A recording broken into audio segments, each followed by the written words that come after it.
In the quiet hills of Vermont, far from the fog-covered streets of London, Sherlock Holmes and Dr. John Watson arrive at a small, secluded inn with no expectation of danger. For most people, Sherlock Holmes is a name tied to mysteries of Victorian England, whispered in stories about foggy alleyways and shadowy figures. But Holmes's reputation has always traveled farther than he does. Wherever there are lies to unravel, patterns to trace, and truth buried beneath layers of deception, Holmes follows. This case, however, is different. There's no high-profile murder in the middle of London, no nobleman's scandal or jewel theft. This is a story of old paper, of history itself being weaponized, of greed that rewrites the past to control the present. And it all begins with a single, unexpected envelope. One cold morning, in the middle of an ordinary breakfast, Sherlock Holmes receives an anonymous envelope with no return address. Inside, there's only a small, clipped obituary, and 6 handwritten words that change everything. He's still breathing. Go to Vermont. For Holmes, there are no coincidences. For Watson, there are no ordinary deaths. And for the people of Holloway Inn, there's no more time to hide. The clock on the mantel had just struck 2 in the morning when Sherlock Holmes, seated in his favorite chair near the hearth, opened his eyes with the slow awareness of a man who sensed that something in the air had shifted. The fire, reduced to little more than glowing embers, cast a soft orange light across the study, leaving the corners of the room lost in shadows. The air smelled faintly of coal smoke and old book, mingled with the cooler night air that drifted through a slightly cracked window. London outside was unusually quiet for this hour, the usual distant clatter of horses on cobblestone street replaced by a heavy stillness that seemed to settle over Baker Street. Holmes sat motionless for a long while. There was no wind, no rain against the glass, only the occasional groan of wood contracting in the walls. In the adjoining room, Dr. Watson slept soundly. His door left a narrow strip of warm light from the fireplace spilled across the hallway floor, brushing the edge of Watson's traveling case that rested by the doorframe. Holmes's attention drifted toward the mantel clock again. The second hand moved in deliberate, quiet ticks, each one marking the slow passage of the early morning hours. His pipe rested unlit in the ashtray beside him, forgotten after a long evening of reading through old correspondences and half-finished case notes. Then, from somewhere in the hallway beyond the flat's entrance door, came a sound that broke the silence. 3 soft but unmistakable knocks, not loud, not frantic, but deliberate and spaced evenly apart. Holmes remained still, his gaze fixed on the door, as if he could see through it by force of will alone. Years of investigation had taught him that unexpected visitors at such an hour seldom brought pleasant news.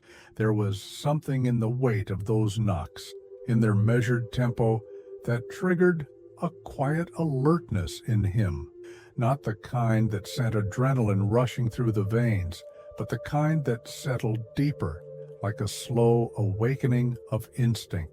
He rose without hurry, wrapping his dressing gown more tightly around him, adjusting the fabric at his neck with precise fingers. His slippers made almost no sound on the wooden floor as he crossed the study, each step measured and controlled. Reaching the door, he paused briefly, listening for any movement beyond. There was none. Holmes turned the handle and opened the door to the hallway. The light from inside spilled out, revealing nothing but the empty corridor stretching left and right into quiet darkness. The gas lamp on the far wall burned low, barely illuminating the worn carpet that lined the floor. His gaze dropped to the threshold where a small envelope lay, angled awkwardly as if it had been placed there in haste. No markings on the front, stamp, no name. Just plain cream-colored paper, slightly crumpled at one corner as though it had been carried in someone's pocket for some time. Holmes stooped to pick it up, noting its light weight. The paper was cool to the touch, holding the faintest scent of something he couldn't immediately, a mixture of aged tobacco and perhaps a trace of lavender. The seal on the flap was loose, pressed down carelessly.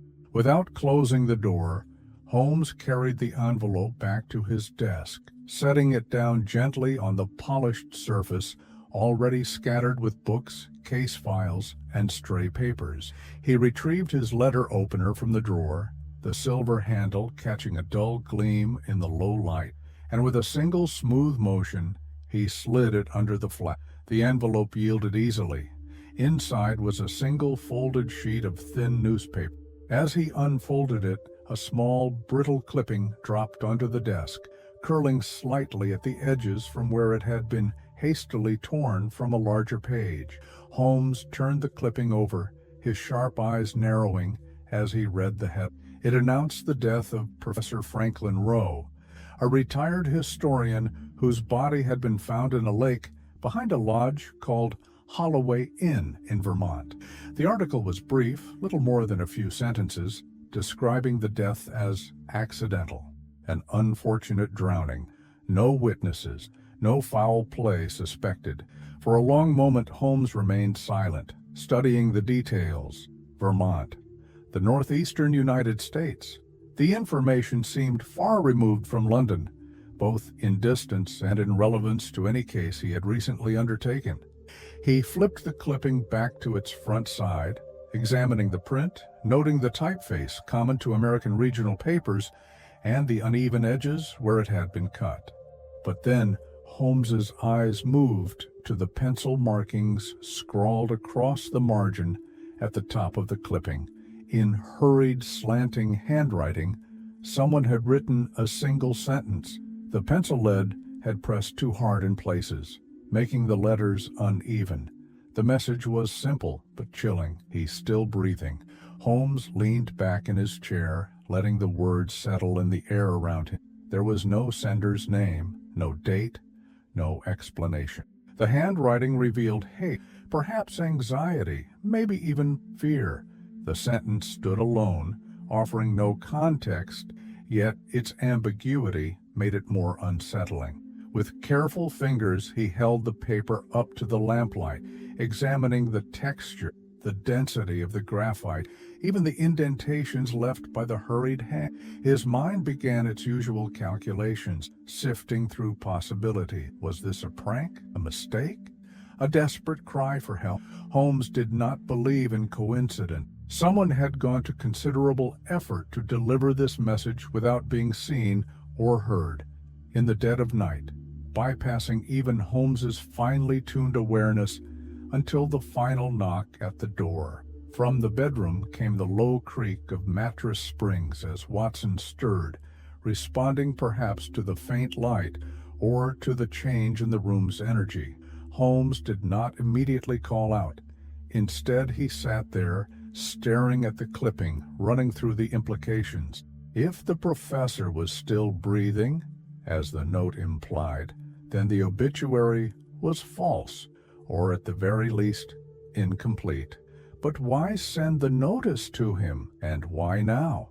Holmes let out a slow breath, finally speaking in a voice just loud enough to carry in, without urgency, but with the unmistakable tone that always brought Watson to his side. "Watson, you might want to wake up for this." There was a muffled reply from the bedroom, followed by the soft scrape of feet against the floor. The door opened a crack, and a sleepy but curious face appeared in the doorway. Holmes remained seated, his eyes still fixed on the paper in his hands, the words "he's still breathing" standing out in his mind with unsettling clarity. Somewhere, perhaps across an ocean, a stranger had delivered an invitation, not with words, not with names, but with a silent envelope and a single haunting. And in the cold quiet of Baker Street, with the last of the firelight flickering low, Holmes knew with certainty that sleep would not come again that night. The morning air over Baker Street was unusually still for early spring. The usual hum of passing carts, Street vendors setting up their stalls and distant whistles from the train yard felt muted, as though the city itself lingered in a kind of expectant pause. Light from the rising sun pressed weakly against the curtains of Holmes's study, giving the room a pale grayish glow. On the writing desk, next to a disassembled pocket watch and a small magnifying lens, lay the newspaper clipping from the night before, its edges curling further with the humidity in the air. Holmes had not slept. Seated at the window, he remained motionless, eyes half closed, but mind fully engaged. His long, slender fingers moved with slow, unconscious precision as he tapped them against the armrest of his chair. The note's simple sentence continued to loop in his thoughts with quiet insistence, still breathing. By now Watson had dressed and was standing near the hearth, fastening the last button on his waistcoat. The air in the room carried the faint aroma of tea, though neither man had touched their. Watson crossed to the desk, picked up the obituary clipping, and read it again with a more analytical eye, this time free from the fog of interrupted sleep. The obituary described the deceased as Professor Franklin Rowe, a retired historian formerly associated with a university in Boston. It mentioned that Rowe had been staying at a rural establishment called Holloway Inn, nestled in the hills of Vermont. The article stated that Rowe had been found dead in the lake behind the inn, his body recovered early in the morning by a groundskeeper. Local authorities had declared the cause of death to be accidental drowning. No investigation had followed. There had been, the article noted, no witnesses. Watson frowned as he finished reading, holding the clipping at arm's length as though distance might reveal something hidden in the wording is economical, almost as if written to fill space rather than to inform. No family mentioned, no funeral details, not even a quote from local authorities. Holmes remained silent for a few more moments, then finally stirred. He rose from his chair, moving to the desk with slow, purposeful steps. Taking the clipping from Watson's hand, he studied it again, this time with a magnifying lens, moving the glass slowly across the surface, inspecting the ink, the typeface, the cut of the edges. There's something to be said for the art of omission. A well-crafted obituary often tells you more by what it does not include. Notice the absence of any mention of surviving relatives, professional affiliations, or even a simple note of condolence from colleagues. It reads as though the writer had no access to personal information and no interest in acquiring it. Watson leaned slightly forward, or perhaps he suggested someone deliberately withheld that information. Holmes nodded once, a subtle, approving gesture. A deliberate lack of detail can be more revealing than a poorly written Consider also the source. He turned the clipping over, revealing on the back an advertisement for farm tools and seed cattle. A small line at the bottom indicated the newspaper's origin. The Brattleboro Daily, Holmes read aloud, a regional paper from southern Vermont, circulation likely limited to local counties. Watson folded his arms, his mind already shifting into its familiar diagnostic. And yet, someone went to the trouble of sending it across the Atlantic. Anonymous delivery, hand-delivered here in the middle of the night. That suggests urgency or fear. Holmes placed the clipping back on the desk and moved toward the side cabinet where he kept his map collection. He unrolled a large sheet of North America, pinned it to the wall with small brass tacks, and traced the northeastern coastline with a slender finger. He paused at Vermont, letting his gaze rest there for a long moment. The Holloway Inn, almost rural, secluded, likely built near old trade route or natural springs, as many such establishments were, popular among travelers seeking quiet retreats or historians hoping to research local archive. He turned toward Watson. What do you recall of Franklin Rowe? The name is not unfamiliar to me. Watson thought for a moment. The name does seem familiar. though I confess I cannot place it with certainty. Perhaps one of the academic circles you've crossed paths with. Possibly. Holmes retrieved a leather-bound volume from the shelf labeled Historical Societies of New England and flipped through its pages with swift efficiency. After a few minutes, he paused and tapped the page like, "Here. Professor Franklin Rowe, specialization in colonial land records and early American governance structures, published several papers on disputed land grants from the late 1700s. Watson raised an eyebrow. Curious field, many enemies. Holmes's gaze dark. Watson. Inaccuracies in land ownership records have fueled generation. Boundary disputes, financial ruin. Particularly in New England, where property lines often date back to handwritten maps and royal charters." He paused, tapping the page again. "There is more here?" It seems Professor Rowe was involved in a controversial academic debate 2 years ago. He publicly challenged the legitimacy of several land ownership claims in upstate New York, suggesting that certain families had benefited from forged historical documents. Watson gave a low whistle. That would certainly earn him enemies, especially if those land titles represented significant wealth. Holmes moved back to the window, looking out at the street below, where a vendor was now setting up crates of early spring flowers. His voice, when he spoke again, was low and measured. A historian specializing in land records found dead under suspicious circumstances at a secluded inn. An obituary lacking personal details, sent anonymously across the Atlantic, accompanied by a single, disturbing message. Holmes exhaled slowly. The pattern is forming, though still incomplete. Watson waited, knowing better than to interrupt when Holmes's mind was in motion. Finally, Holmes turned, his decision made. "Prepare your things, Watson. We are going to Vermont." Without waiting for a reply, Holmes moved toward his desk, reaching for railway schedules and transatlantic timetable, already mapping the journey in his mind. And as the pale morning light grew stronger, casting long beams across the cluttered room, the first steps of their transoceanic pursuit began to take. The transatlantic journey had taken nearly 10 days. The slow movement of the steamship across the Atlantic had offered Holmes ample time to reflect, to calculate, and to observe. Watson, ever the practical traveler, had brought along medical journals and kept himself occupied with reading and note-taking. But Holmes, by contrast, had spent much of the voyage standing alone on the deck, gazing out at the horizon, his mind threading together fragments of information, hunting for patterns invisible to others.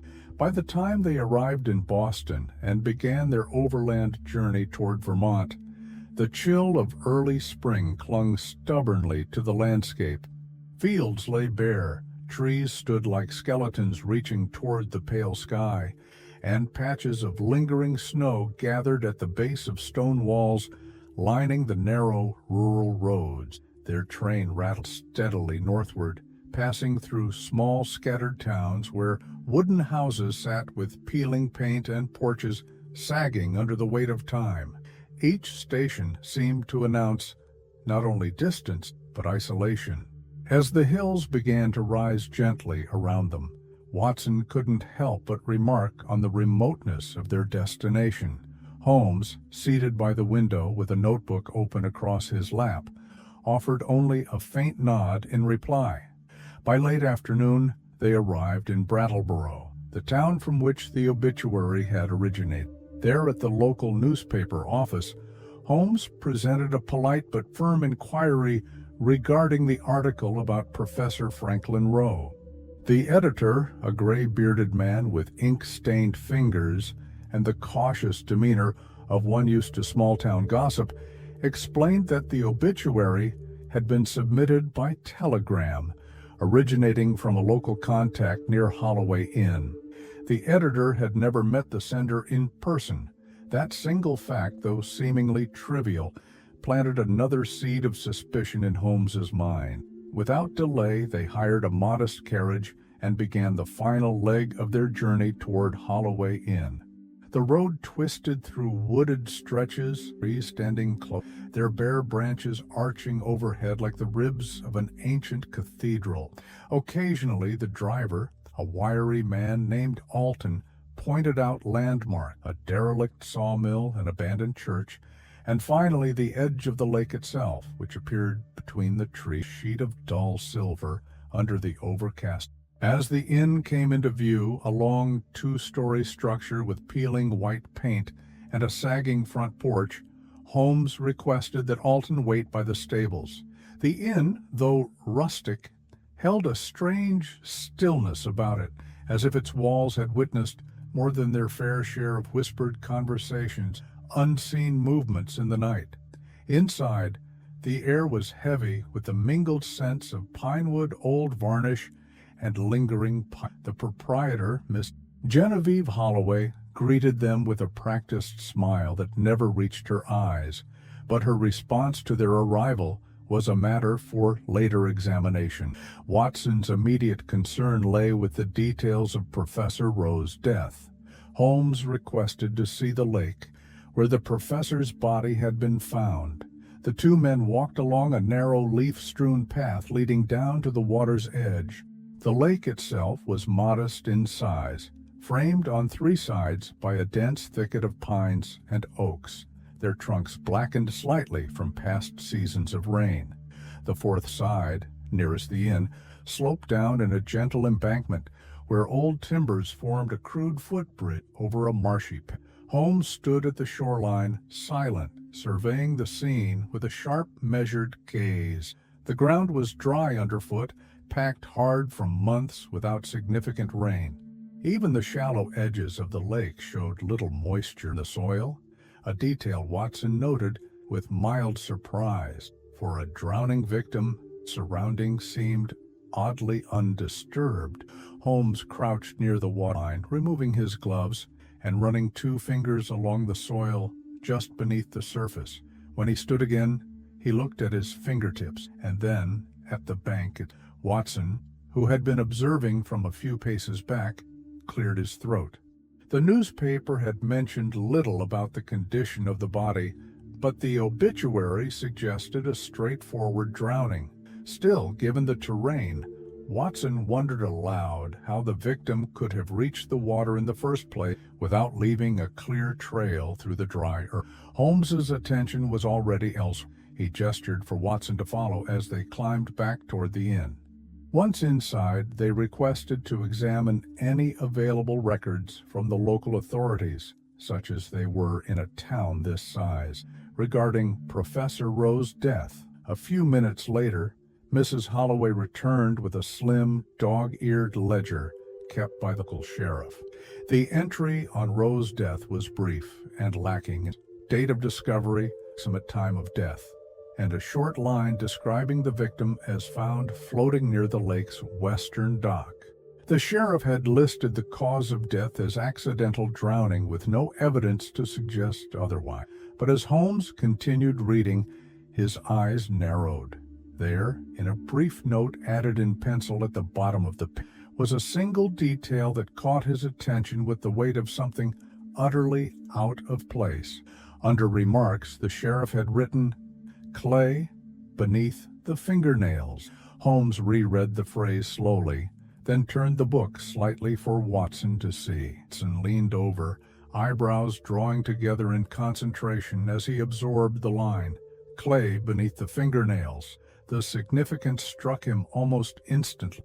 The soil near the lake, as both men had observed, was dry, sandy in texture, with barely a trace of, and certainly no. Watson spoke carefully, keeping his voice low enough to avoid drawing attention from the nearby lounge, where a few other guests sat reading or drinking. "Holmes, the soil here is coarse and dry.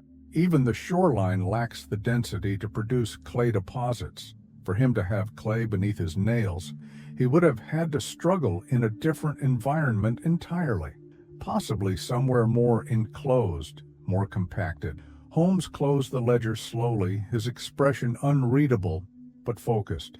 He stood, pocketed a small notepad, and gestured toward the hallway. We need to see the location where the body was found, and we need to do it before dark. Together, they retraced their steps toward the lake, this time with a more investigative eye. Holmes paused frequently, inspecting tree roots, stones, and the footbridge with deliberate care. His gaze moved from the waterline to the incline beyond, noting the absence of disturbed earth, the lack of dragged footprints, and, most telling of all, the clear inconsistency between the forensic note and the physical environment. As they returned once more to the inn, Holmes spoke, more to himself than to Watson, though Watson caught every word. A drowning in dry weather, a body with clay under its fingernails, and an obituary that arrived at my door thousands of miles away, accompanied by a warning. Holmes paused just inside the entryway of the inn, removing his gloves with precision. Whatever happened to Professor Rowe did not happen. The mystery had deepened, and for Holmes that meant only one: the real investigation had just begun. The following morning brought with it a soft fog rolling off the surface of the lake, the water lying still as glass beneath a pale, overcast sky. The air smelled of damp wood and distant smoke from someone's morning fire. Inside Holloway Inn, the dining room sat mostly empty, save for a few guests quietly stirring sugar into or reading yesterday's news. The clock on the wall ticked with slow determination, its hands creeping toward 8. Holmes had risen early, as always. By the time Watson entered the room, still fastening the cuff of his shirt, Holmes had already positioned himself near the bay window, surveying the shoreline with the fixed gaze of a man cataloging invisible variables. Watson joined him, setting a cup of tea on the windowsill. Holmes did not turn. "There is a detail missing, Watson, one that arrived by post. Or rather, did not arrive at all." Watson blinked in confusion, still adjusting to Holmes's usual habit of beginning conversations in the middle of his thought process. Holmes gestured toward the table, where a thin, cream-colored envelope lay unopened, bearing no postage stamp. This, Holmes explained, was delivered by hand late yesterday afternoon, slipped beneath our door while we were down at the lake. I found it upon our return. Watson stepped forward and picked up the envelope, holding it. The paper was similar in quality to the one from London, though this time the seal was tighter, pressed with deliberate force, as though the sender wished it to remain intact until opened. There was no address, no recipient name, no return direction. A blank envelope once again. Holmes took the letter from Watson's hands with deliberate care. Using the tip of his penknife, he broke the seal and extracted a single, folded sheet of heavy stationery. The paper bore the faintest scent of ink and varnish, the kind associated with hotel writing desks. Watson leaned in as Holmes unfolded it. The letter was brief but formal. "Mr. Holmes, it would be of mutual interest if you would join me at Holloway Inn at your earliest convenience. Certain matters require your attention. Sincerely, Mr. E. Count." Adler Holmes read the words aloud, his tone even, but his brow furrowing slightly at the signature. Watson's face showed clear recognition at the name. Adler.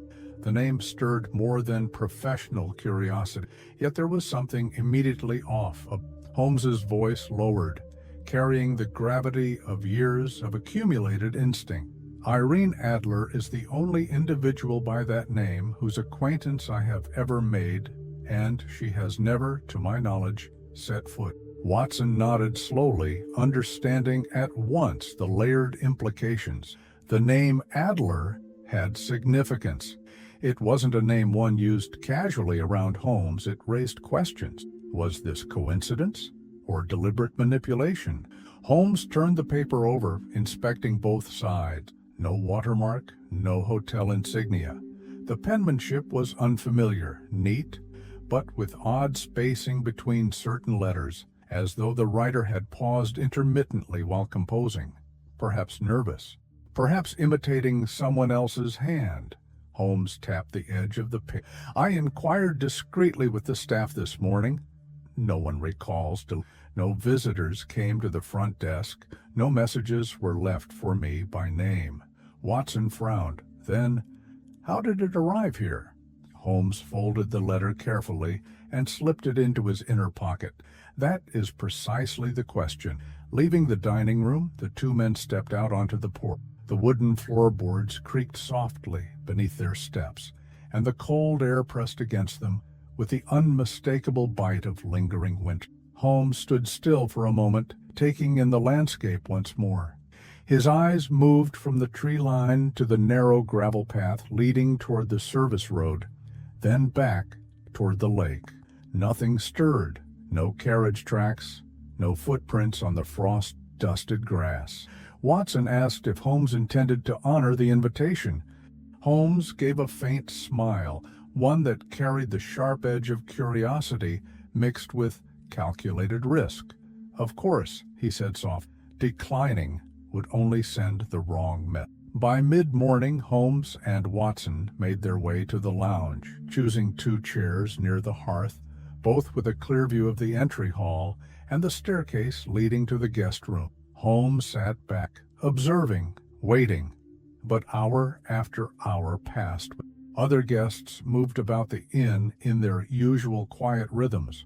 A middle-aged couple debated whether to visit a nearby antique shop. A young man in a wool coat sat writing postcards by the window. The housekeeper moved in and out of rooms with folded linens in her, yet none of them made any approach. No one asked, no one presented themselves to Adler. The day stretched long, the light shifting slowly across the floorboards, leaving gold in the corners where dust motes floated lazily in the afternoon air. Finally, just before sunset, Holmes stood and motioned for Watson to follow him upstairs. They moved along the upper hallway past the guest room until they reached a small alcove at the end. From there, Holmes paused beside a tall grandfather clock standing against the wall. He examined the space behind it, running his fingers along the narrow gap between and the plaster wall. Then he turned, lowering his voice to almost a Watson, whoever delivered that note, entered this hallway unnoticed. Perhaps through the servants' staircase, perhaps while the guests were at dinner. But someone within these walls wanted us to receive, and just as importantly, wanted to remain. Holmes straightened, brushing dust from this. "Mr. Adler, whoever he is, has our attention." As they made their way back to their room, Holmes's expression remained thoughtful, eyes distant but calculating, every movement betraying that the puzzle was only beginning to reveal its deeper. And far below, in the quiet corners of the inn, someone remained watching. 2 days later, under a slate-colored sky heavy with low-hanging clouds, Holmes and Watson stood on the narrow platform of the Brattleboro train station. The air smelled faintly of coal smoke and damp earth, with the distant echo of a train whistle drifting from. Their luggage sat neatly stacked near a wooden bench, waiting to be loaded onto the northbound train that would carry them closer to Holloway Inn once again, though this time with plans to disembark at a smaller stop just shy of the inn's private access road. Holmes stood slightly apart from the other, waiting past, his hands clasped behind the collar of his coat turned up against the cold wind that swept intermittently across the. His gaze remained fixed on the horizon, where the train tracks disappeared into a line. Watson, in his gloves and occasionally glancing at his coat, occupied himself by observing the few other travelers gathered near. The group was small, as expected for this remote part of Vermont. A young farmer stood leaning against a post, wiping grease from his hands with a tattered cloth. An elderly couple huddled close together, their conversation low and indistinct. And then there was the pair that caught Watson's particular attention. Standing near the far end of the platform, a woman in her mid-30s appeared visibly tense, her arms wrapped tightly across her chest, her gaze fixed on the gravel beneath her. Her dark green traveling dress, though simple, suggested someone of modest means but careful taste.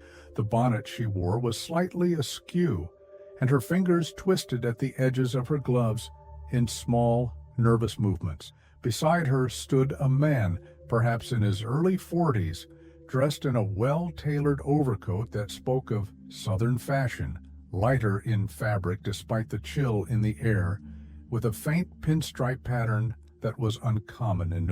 His stance was relaxed, almost casual, and yet there was an attentiveness in the way he occasionally glanced at the woman. His softened, and even the slow cadence of his voice when he spoke to her, suggested a man skilled in calming troubled nerves. Watson nudged Holmes's shoulder lightly. "That pair over there," inclining his head discreetly in their direction. "Something about them seems strained." Holmes's eyes moved almost imperceptibly toward the couple. He took in the scene without appearing to look directly at them. After a brief pause, he spoke in the low, analytical tone Watson knew well. "Her tension is evident," Holmes said softly. "The tightness of her posture, the constant twisting of her gloves, the way she avoids eye contact with anyone near. The gentleman with her is offering verbal reassurances, though none seem. Notice the way he occasionally places a hand at the small of her back, gently guiding her movements, as though ensuring she does not stray. There is familiarity between them, but not intimacy." Watson nodded, considering. Perhaps siblings? Holmes allowed himself the faintest of unlike. Observe his speech pattern, a mild Southern accent, likely from Virginia or Carolina. Hers, when she spoke to the ticket agent earlier, carried the flat vowels common to this region of Vermont. They did not arrive together. He joined her on the platform shortly after her arrival. Before Watson could respond, the distant rumble of the approaching train grew louder.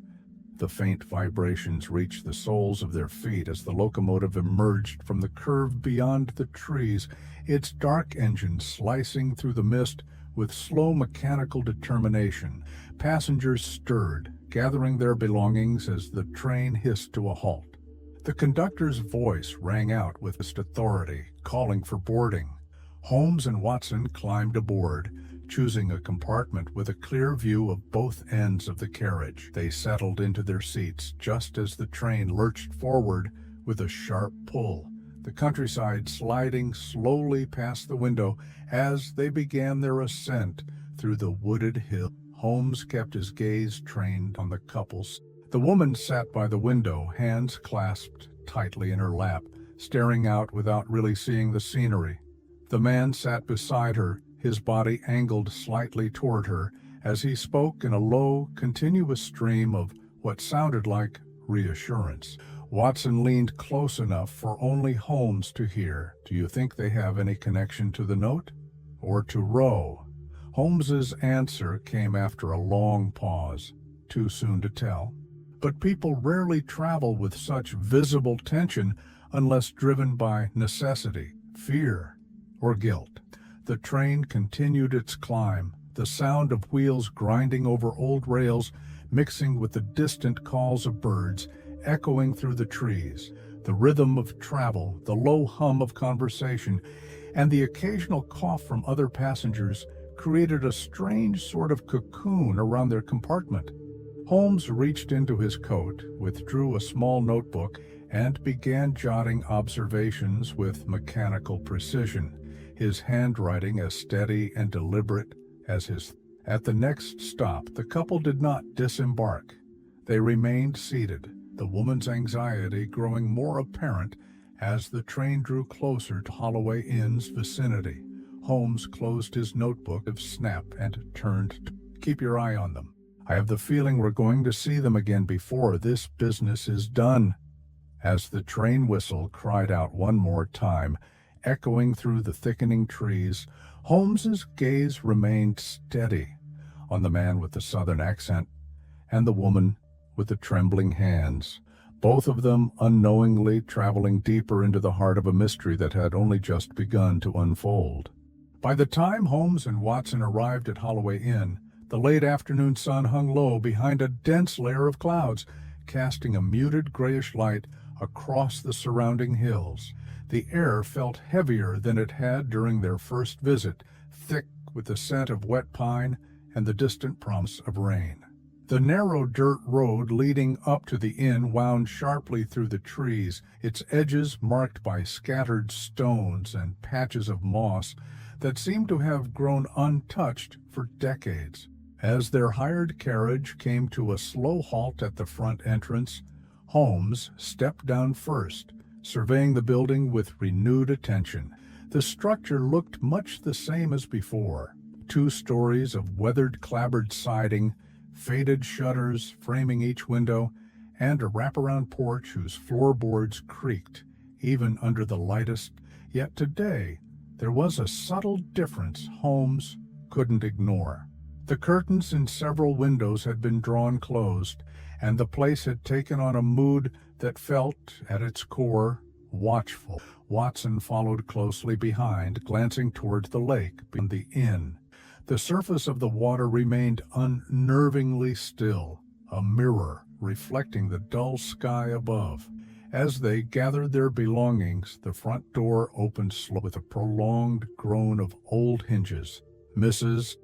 Genevieve Holloway stood in the doorway, her hands folded tightly at her waist, her expression carefully composed but unmistakably tense. She was a woman in her early 50s, though hardship and time had added years to her appearance. Deep lines framed her mouth and eyes, and a streak of gray threaded through her tightly pinned hair. Her dress was plain, dark wool with the collar buttoned up too high for comfort. The faint scent of mothballs drifted out when she stood blocking the doorway. Holmes removed his hat with slow, deliberate politeness. "Afternoon, Mrs. I trust the day." Her response came after a pause, long enough to register as in, "You again," with no warmth. Her gaze then back to "We weren't Holmes's expression remained neutral, yet Watson noticed the slightest tightening at the corner of his mouth. "That is curious," Holmes replied calmly, "because I received a personal invitation, delivered, in fact, right to my room during my last stay, signed by a Mr. Adler." The name hung in the air for a moment, as though the weight of it unsettled her. Mrs. Holloway's posture shifted, though she recovered quickly. Her eyes narrowed just slightly, but the rest of her face remained a practiced mask. "Mr. Adler," she repeated, her voice steady but strained. "I'm afraid I'm not familiar with any guest or local by that name. Certainly no one by that name has sent invitations from this establishment." Holmes tilted his head slightly, observing her reaction with clinical "Curious indeed," he. "Nonetheless, we've traveled a considerable distance, and I believe it would be best if we continued this conversation inside." Without waiting for her consent, Holmes stepped past her and into the foyer, his footsteps echoing softly on the wooden. Watson followed, offering a small apologetic nod to the reluctant host. The interior of the inn seemed darker than before. Several oil lamps had been lit despite the remaining daylight, casting uneven light across the floral wallpaper and the worn carpet runners in the hallway. The air smelled of old wood and something else, a faint trace of mildew, though part of the building remained untouched. Holmes moved with quiet purpose toward the lounge, where guests typically gathered before dinner. The room was empty. The hearth stood cold, and the chairs had been pushed awkwardly out of alignment as though someone had left in haste. Mrs. Holloway remained near the entrance, her hands still clasped tightly in front of her. "We are not accepting new guests at this time," tone edged with. Holmes turned, his gaze steady, but not Then, "Consider us as friends visiting under prior arrangement." Her lips pressed into a thin line. Watson observed her carefully.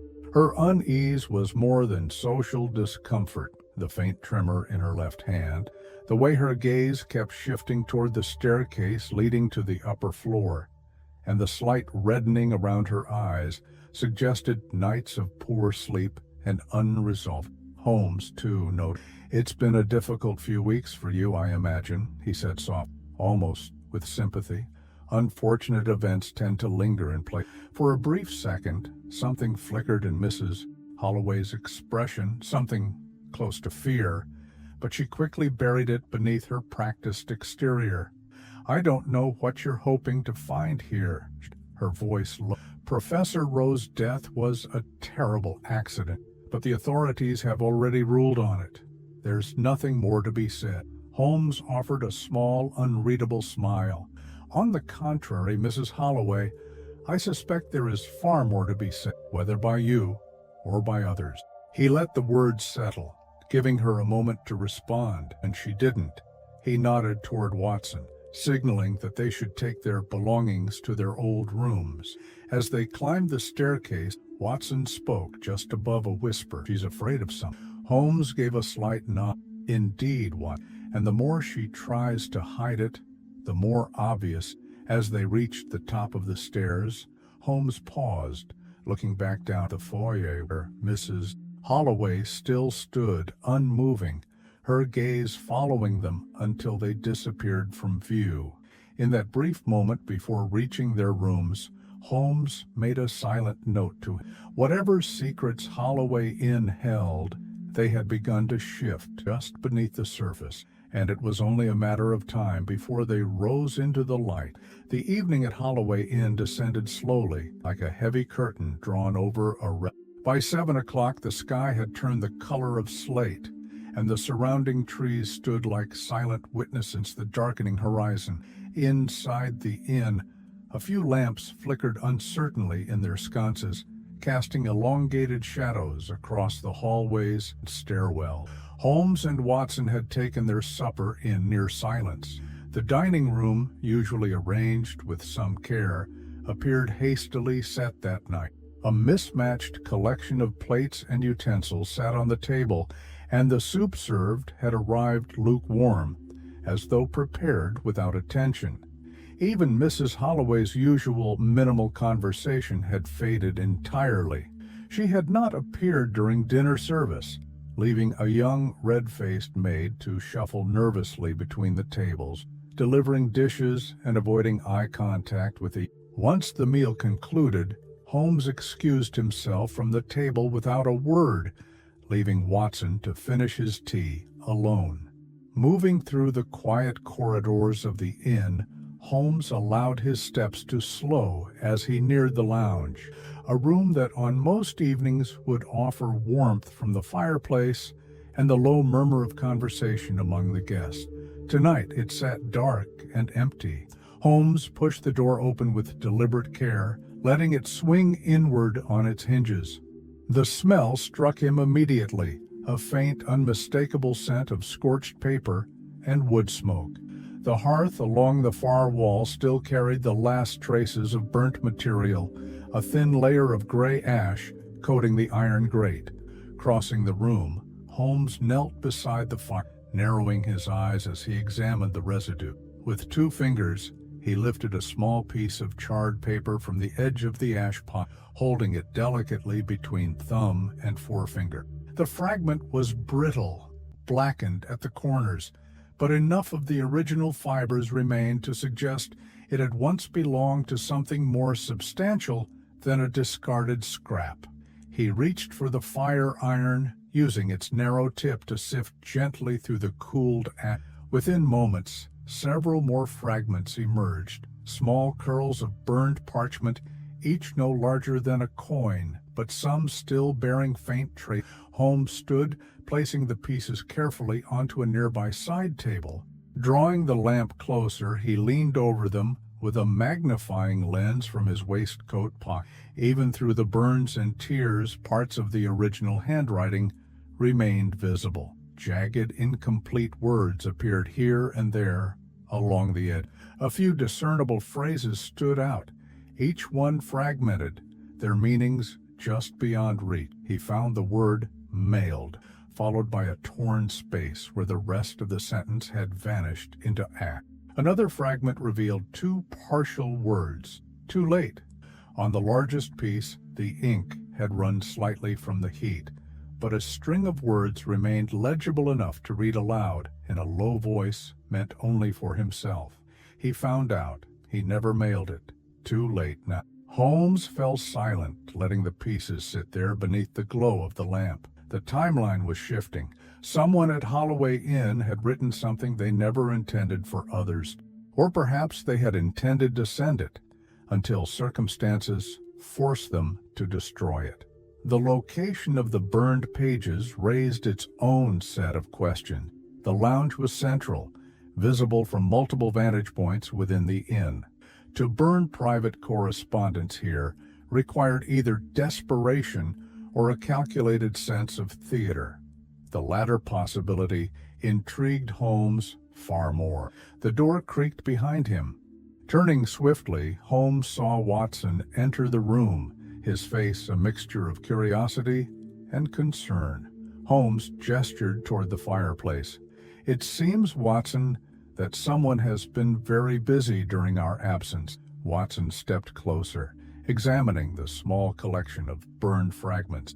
His brow furrowed as he read what remained of the ink. "Do you think this was written by Roe before his death?" Holmes considered the question, tilting his head slightly. "Unlikely. Given the timing, I would say this was burned after our arrival. The ash is still warm.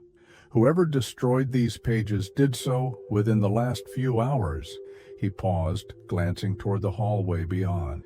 "And they chose to do it here, in a public room, at a time when no one else was around to notice." Watson exhaled slowly. A message never sent. A warning sign. Holmes, returning his gaze to the fragments, Holmes allowed a small, thoughtful smile to appear at the corner of his mouth. The pieces were few, the information incomplete, but to him they were enough. Every half-truth left behind was a thread, and Sherlock Holmes, as always, intended to follow them all.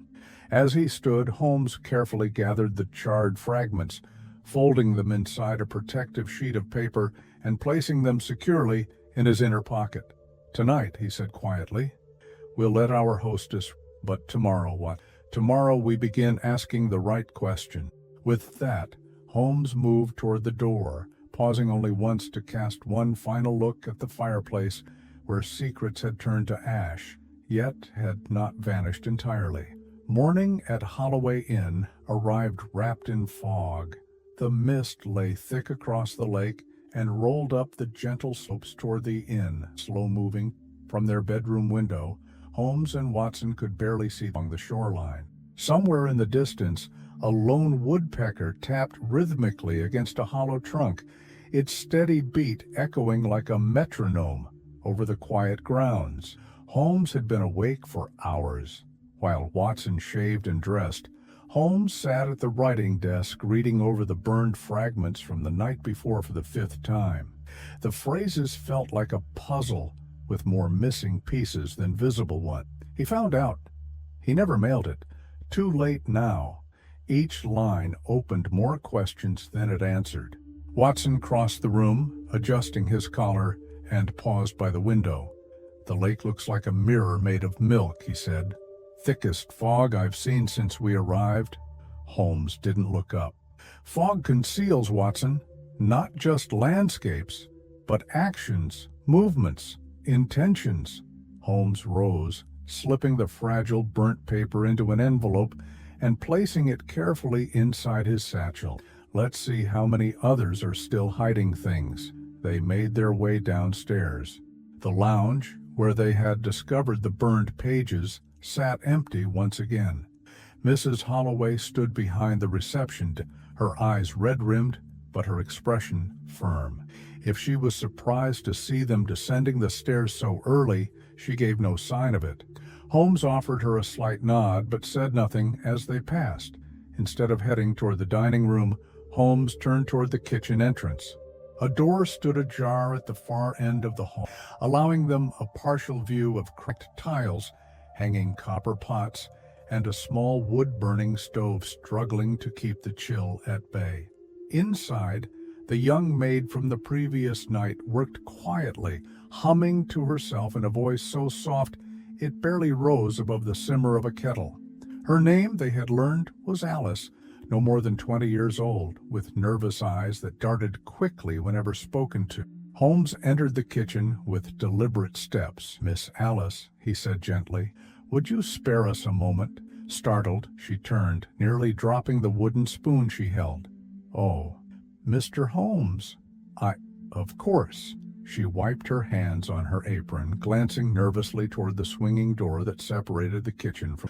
Holmes kept his tone casual. "Forgive the intrusion, but we've heard very little about the inn's staff these past weeks. Specifically, about a young man named Joe Carter." At the mention of the name, Alice froze. Her gaze fell toward the floor, and the color drained from her face in a way that told Holmes everything he needed to know before she spoke a single word.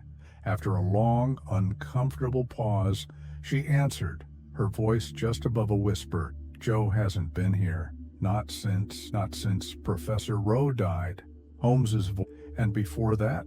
He worked here," still avoiding eye contact. "The handyman, fixing shutters, painting, hauling firewood, whatever needed doing, really.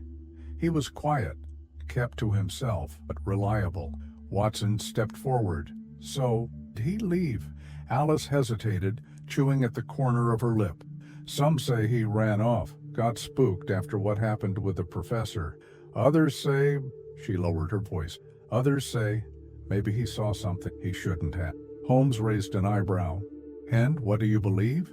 The girl's hands twisted the edge of her apron. "I don't know, but I heard him arguing with someone the night before Rowe died. Late, out by the back sheds. I couldn't tell who it was. The voices were low, but angry. When I went to look, there was no one there." Watson's expression tightened. "Did you tell the authorities?" Alice shook her head quickly. "No one wanted attention. Mrs. Holloway told us not to stir gossip. Said the last thing this place needed was rumors about missing staff. Said Joe probably found work somewhere else, and that we shouldn't speak of it again." Holmes turned slightly, glancing through the window above the sink. The fog pressed thick against the glass. Beyond it, shapes of outbuildings and trees blurred into soft, indistinct outline. Holmes spoke again, still watching the mist beyond. "Do you know where Joe lived while he worked here?" Alice nodded. "He had a small room behind the tool shed. Not much, just a cot and a few The door sticks when it rains." Holmes turned back to her. "Thank you, miss. That's been most helpful." Without waiting for more, Holmes and Watson exited the kitchen and moved quickly through the narrow service hallway, exiting through the back door. The cold air bit at their skin. The fog wrapped around them like wet cotton. They reached the tool shed in less than a minute. The structure sat crooked at the edge of the trees, its roof sagging at one corner. Behind it, a smaller door led to what could barely be called a room. The wood was damp to the touch. Holmes pressed against the doorframe. As Alice had warned, it resisted. With a sharp shove of his shoulder, the door swung open. Inside, the air smelled of mildew and cold earth. The floor was little more than packed dirt. A single rusted cot stood against the wall, its thin mattress twisted as though abandoned. An old toolbox sat half open near the door, and a few scattered nails, as though dropped. Watson moved to the shelves, running a gloved finger through the layer of dust. "Doesn't look like anyone's been in here." Holmes knelt by that, examining the. After a few moments of inspection, he lifted a loose board at the corner. Inside the small cavity below lay a crumpled, mud-stained cloth and something more. Holmes pulled it free and unfolded it carefully. A worn leather work glove with a torn index finger and dried flecks of clay embedded deep in the fabric. Holmes turned the glove over in his hands, studying it closely. Watson stepped closer. Clay again. Holmes nodded, rising to his. "And if my guess is correct, this is the same clay that was found beneath Professor Rowe's fingernails." He stood, his eyes narrowing. "Joe Carter didn't just run off one. He's missing." Holmes paused at the door, staring out into the fog that swallowed the edge of the wood. "And missing," Holmes said, "tend to leave clues behind." With that, the two men stepped back into the cold, moving toward their next lead, wherever it might be hiding beneath the silence of. The afternoon light remained stubbornly dim, As Holmes and Watson returned from the shed, their boots trailing small clumps of damp earth across the inn's back veranda. The fog had begun to lift in slow, uneven swaths, but the cold remained, settling deep in the bones. The lake, now partially visible again, stretched out like dull pewter beneath a thin veil of mist. From the far edge of the property, crows shifted noisily in the branches of skeletal trees, their sharp calls slicing through the still air. Inside Holloway Inn, the mood had grown heavier. Guests moved quietly through the hallway, their footsteps softened. Even the usual creaks of the staircase seemed muffled, as though the building itself sensed the unease spreading within its walls. Holmes paused in the entry hall, allowing Watson to brush past and remove his overcoat near the umbrella stand. As Watson did so, Holmes's gaze wandered, not in distraction, but with focused calculation, scanning the arrangement of the furniture, the placement of small objects, the subtle shifts from their previous positions. The inn's parlor, just beyond the foyer, drew Holmes's attention first. The room had the kind of staged charm often found in rural lodgings: floral drapes framing wide windows, a sagging sofa near the hearth, and several side tables topped with mismatched lamps and vases. A collection of framed photographs and oil portraits lined the walls, most depicting landscapes and anonymous figures whose identities had likely been lost. But one detail stood out immediately. Holmes stepped into the parlor, crossing the room with slow, deliberate steps. On a small side table near the window sat a single photograph in a tarnished silver frame. The image had been turned backward, its face toward the wall, its reflective glass catching faint glimpses of the room like a blind eye. Holmes reached out, turning the frame with care. Watson, following close behind, paused as he saw the revealed image. The photograph was of Professor Franklin Rowe. The sepia-toned portrait showed Rowe seated on a wooden bench, his posture formal, hands resting on his knees. His expression, though neutral, carried the slightest trace of weariness, as though captured at the end of a long day. The backdrop suggested the very grounds of Holloway Inn, faint outlines of the lake and tree line visible behind him. Watson tilted his head. Odd placement. Holmes nodded, keeping his gaze fixed on the photo. To honor a man's memory by hiding his image. It suggests more than discomfort, Watson. It suggests avoidance. Holmes knelt briefly, inspecting the dust patterns on the table surface. A clear rectangular outline indicated that the photograph had stood upright for some time before being turned. The dust that had gathered around its edges confirmed that the shift had been recent. Holmes stood, eyes narrowing. When was it turned? Before their arrival? After? And by whom? The placement near the window gave Holmes another clue. From this angle, the photograph's glass would have reflected the entire length of the parlor behind it, including the doorway and most of the seating area. Anyone seated in the far corner of the room could have watched the comings and goings of guests through the reflection. Holmes stepped back, slowly scanning the room, then turned toward the hallway leading to the guest room. "Come with me, Watson." They ascended the staircase once more. On the landing, Holmes paused by a decorative shelf where more framed photographs stood in a line. Again he found inconsistency. One frame, larger than the others, bore the distinct pale outline of dust, where another photograph had. The vacant space on the shelf seemed oddly intentional, like a missing tooth in a smile. Holmes pointed toward it. Another portrait removed. Watson frowned. "Do you think it was also of Rowe?" Holmes' reply was, "I would wager heavily on it." They continued down the hall, reaching the door to Rowe's former room. Mrs. Holloway had kept it locked, claiming it had remained untouched since the professor's death. But Holmes had anticipated that obstacle. Producing a thin, flat piece of metal from inside his jacket, he worked at the latch with deft, silent movement. Within seconds, the door creaked open. The room was cold and smelled faintly of old linen and varnished wood. The bed stood neatly made, its coverlet undisturbed. On the far wall, directly above the writing desk, hung an empty frame, its wire still stretched taut across the back. But the glass and the photograph or artwork it once held were gone. Watson moved closer, running a hand along the edge of the frame. Another missing image. Holmes examined the wall carefully. The wallpaper beneath the frame was slightly less faded than the surrounding area, indicating that the object had hung there for years before being removed.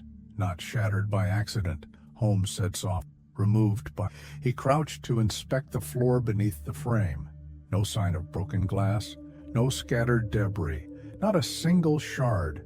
And if the glass had been removed elsewhere, as the lack of mess suggested, then the act had been done with forethought and intention. Holmes turned to Watson. This is no simple matter of grieving staff adjusting the decor. Someone has deliberately erased the professor's presence from these rooms. His image, his records, even the physical reminders of him that guests or visitors might encounter. Watson crossed his arms, the pieces slowly connecting in his mind. Someone wanted him or at least wanted others to stop asking questions. Holmes nodded grimly. And now, Watson, we shall do precisely the opposite. Holmes moved toward the desk in the corner, sliding open its drawers one by one. Methodical. Receipts, few scraps of writing paper, and a broken fountain pen lay scattered inside, but nothing that provided immediate answers.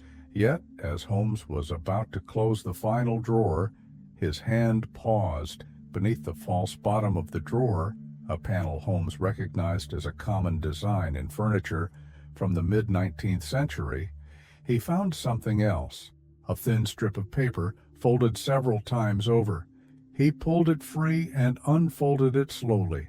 At first glance, it appeared to be a partial page torn from a notebook, but the content was unmistakably the professor's handwriting.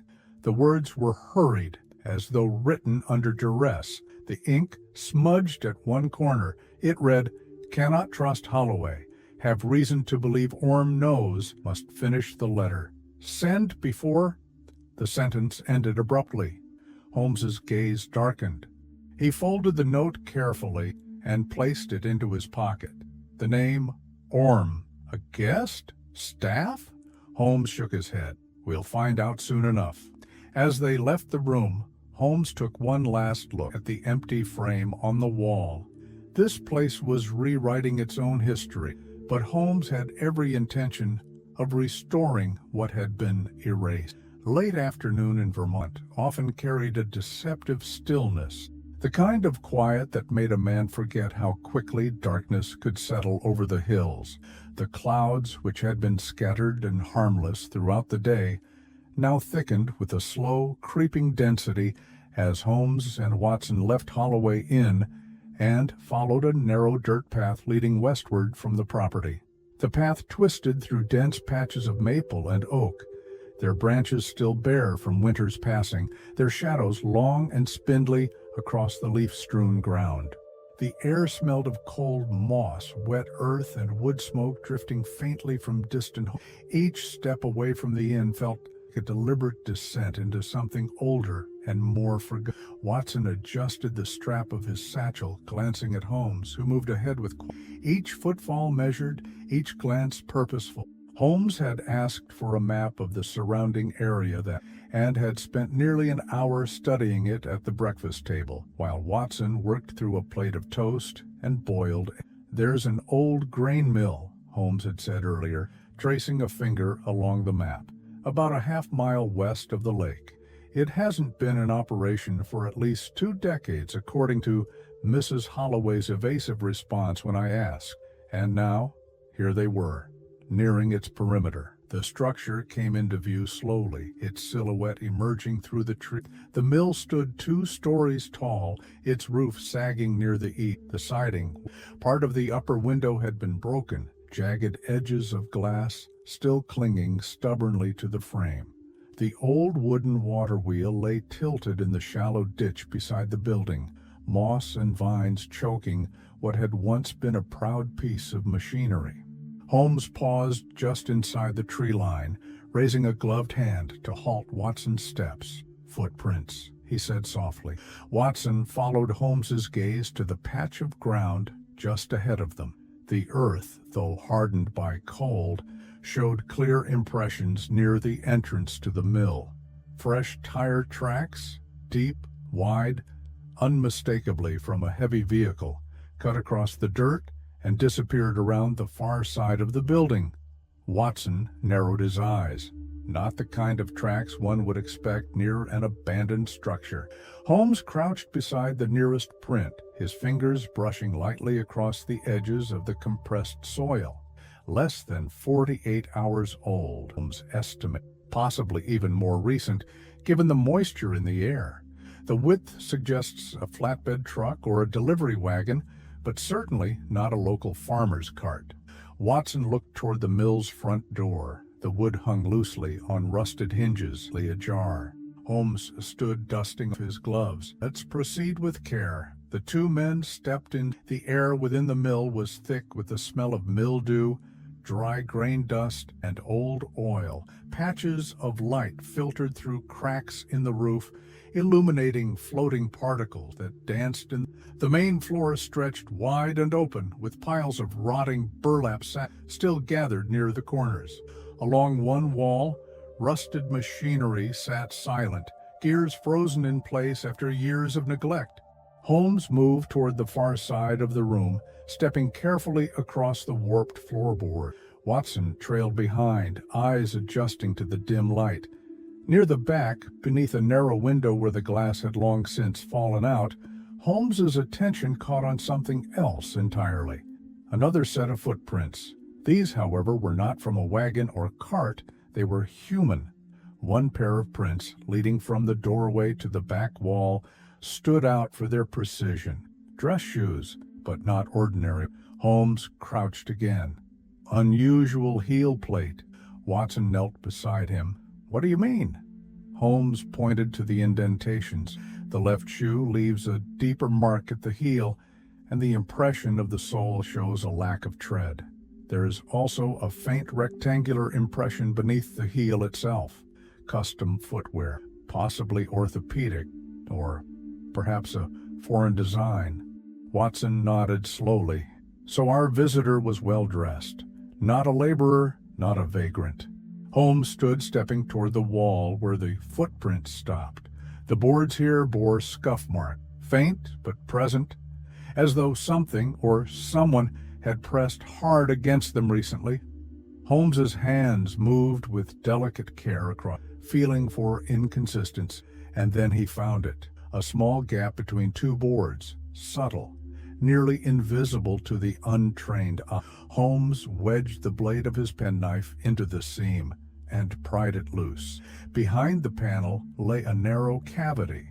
Inside, tucked behind layers of dust and splintered wood, sat a rolled bundle of documents tied with a length of fraying twine.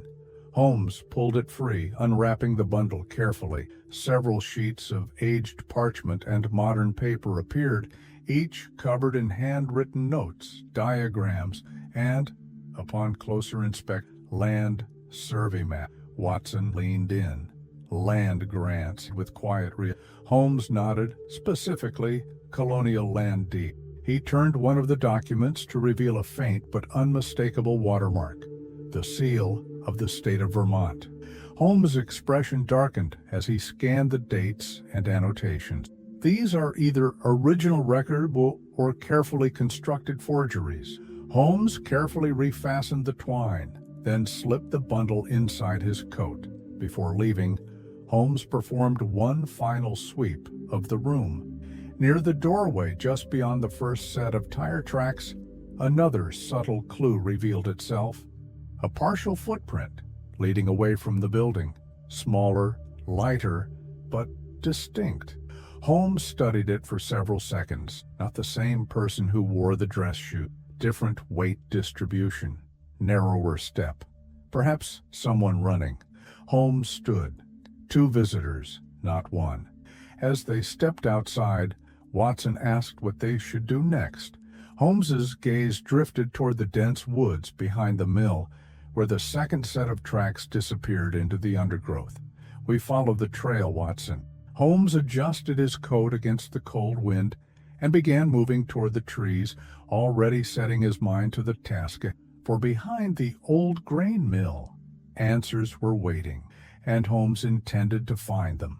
The following morning arrived with reluctant sun breaking through gaps in the thinning cloud. The fog that had lingered stubbornly over the lake began to retreat in slow, curling wisps, revealing the still water beneath and the frost-laced grass along its banks. Holloway Inn, though modest, seemed almost smaller in the bright light, as if the building itself preferred the safety of dusk and shadows. Holmes sat on the porch, long legs crossed, his gaze distant but sharp as always. In his lap lay the bundle of documents retrieved from the old grain mill, now carefully rewrapped and secured within layers of tissue and oilcloth to prevent further damage. Watson, seated beside him, worked through the morning newspaper, though his attention drifted more toward Holmes's silence than any printed headline. A faint crackle of footsteps over dead leaves pulled Holmes from his thoughts. Watson followed Holmes's gaze as a woman emerged from the tree line near the edge of the property, walking with hesitant steps toward the inn. She wore a simple wool skirt and a light shawl draped over her shoulders, holding it tightly as though it might guard against more than the morning chill. Her hat, modest and dark, sat low over her brow, but even from a distance, Watson could sense a certain stiffness in her movements, a reluctance that went deeper than cold air or uneven ground. Holmes rose slowly, adjusting his coat with that familiar, controlled ease. "That, Watson, is a woman burdened with knowledge she has not yet decided whether to share." As she drew closer, her features became clearer. Early 30s, perhaps. Her complexion was pale, with high cheekbones and dark eyes that glanced nervously from side to side. Holmes noted her shoes, practical walking boots, scuffed at the toes, and the faint smudge of dirt along the hem of her skirt, suggesting she had walked a considerable distance, likely from one of the nearby cottages scattered along the hills. Watson stood as well, offering a polite nod. "Good morning, miss," stepping forward to intercept her path before she The woman paused, startled but not frightened. She drew a slow breath, steadying herself. "I'm looking for Dr. Watson," she said softly. "I was told he was staying here." Holmes exchanged a glance with Watson, who stepped forward. "I'm Dr. Watson," he said, "and this is Mr. Sherlock Holmes." Her eyes widened briefly at the name, but she recovered quickly. "My name is Eleanor Beck. I'm staying with my aunt just up the road. She's not well, so I've been here for a..." Her voice wavered slightly, and Holmes motioned for her to sit on the bench near the entry.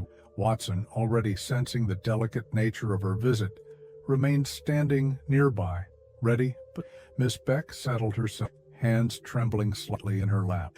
She stared at the floorboards for a long moment.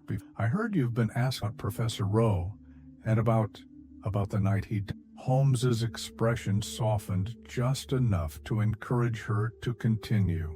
"I didn't come forward before because I wasn't sure what I saw mattered. I still don't know if it does, but the more I think about it, the more I can't stop thinking of." Holmes nodded once, giving her space to gather her thoughts. "I was awake late that night," her gaze distant. "My aunt had one of her bad spells, shortness of breath, the kind that comes with her heart condition. I'd been helping her, sitting by her bed, when I decided to get some air. It was after midnight, maybe closer to 1 in the morning. I stepped outside just to clear my head." She paused, swallowing hard. "From the edge of our property, there is a line of sight down to the lake, at least when the trees aren't too. That night, I saw something." Her voice dropped lower. "I saw a light, a lantern, near the footbridge by the lake. It wasn't there earlier in the evening, and it didn't belong to any fisherman. I know that much. It was moving, slowly, back and forth, almost like someone pacing. Then it stopped. I waited, thinking maybe someone was out late for a walk, but something about it didn't feel. Holmes leaned forward slightly. How long did you watch? Several minutes, long enough to notice that after the light stopped moving, there was no sound. No voices, no footsteps on the dock, nothing.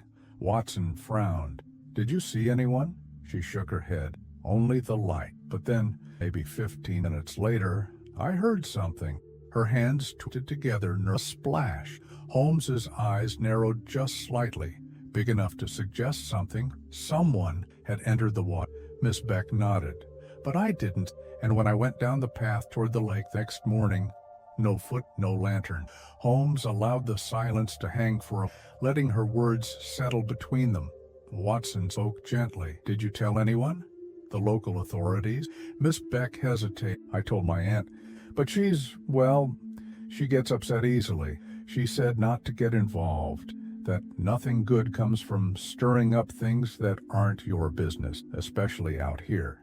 People like to keep to themselves. Holmes stood slowly, offering her a read. You did the right thing coming. Her gaze lifted, hopeful but still I don't know what it means, but I haven't stopped thinking about it. Holmes gave a slight smile, one that did little to conceal the calculation already turning in his mind. It means, Miss Beck, that someone wanted that lake to tell a story, but perhaps not the right. As she rose to leave, Holmes touched the brim of his hat. Stay close to your aunt for now. If you remember anything else, no matter how small, come straight to me. Miss Beck nodded quickly and hurried back down the path, her figure soon disappearing among the trees. Watson crossed his arms, watching her go. So, someone was at the lake that night carrying a lantern, and they wanted to be seen. Or perhaps they didn't care. Holmes nodded, and more importantly, they were near the water. Shortly before Professor Rose was discovered, he turned, already moving back toward the inn. Which means, Watson, that our timeline of that night is far from complete. Holmes's voice dropped low. It's time we spoke to the other guests. The Holloway Inn's reading room sat tucked away near the back of the building, its entrance marked by a faded brass plaque and a heavy oak door that had developed a stubborn creak over the years. The room itself held the quiet dignity of forgotten afternoons. Wooden shelves lined the walls, filled with mismatched volumes of varying. The faint smell of yellowed paper, varnish, and distant chimney soot lingered in the air. A small window, half fogged with condensation, let in a narrow beam of cold light that cut across the room. Holmes stood at the doorway for several moments before entering, allowing his eyes to scan the two armchairs sat near the window, their fabric worn thin at the arms. A circular table occupied the center of the room, cluttered with dog-eared magazines and a few neglected teacups from the day before. Along the north wall, a rolling ladder rested against a tall bookshelf, suggesting that the upper shelves had gone untouched for years. Watson entered behind him, his footsteps soft against the faded rug. It was Holmes's instinct, refined through years of investigation, that drew his attention not to the obvious, but to the almost forgettable details. Objects placed just slightly out of alignment. Shelves where dust gathered unevenly. Titles that seemed illogical in their order.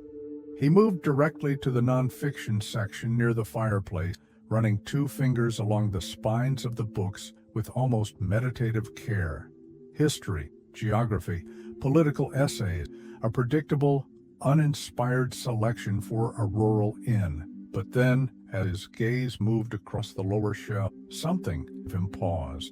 On the fourth shelf from the floor, squeezed tightly between two thick volumes on Revolutionary War weaponry, sat a thin, leather-bound book. Its spine bore the faded title, barely legible now, Land Grants and Ancestry. Claims of Early New England. Holmes's fingers stopped there.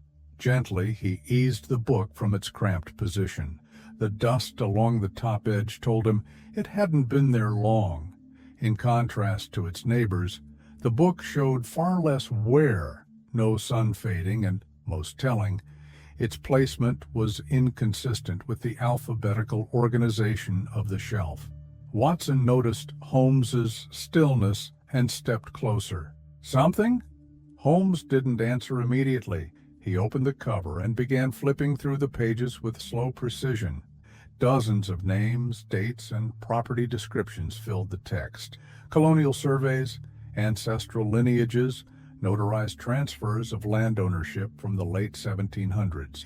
It was in the middle of the book, pressed between pages without apparent reason, that Holmes found something, a torn envelope. The paper was heavier than standard stationery, suggesting institutional correspondence. The address, written in elegant but hurried script, read, Mr. Harold L. Cartwright, Colonial Archives Department, Boston Public Library. Holmes studied the handwriting, noting the slight rightward slant and the tendency for the writer to over-ink at the beginning of each sentence.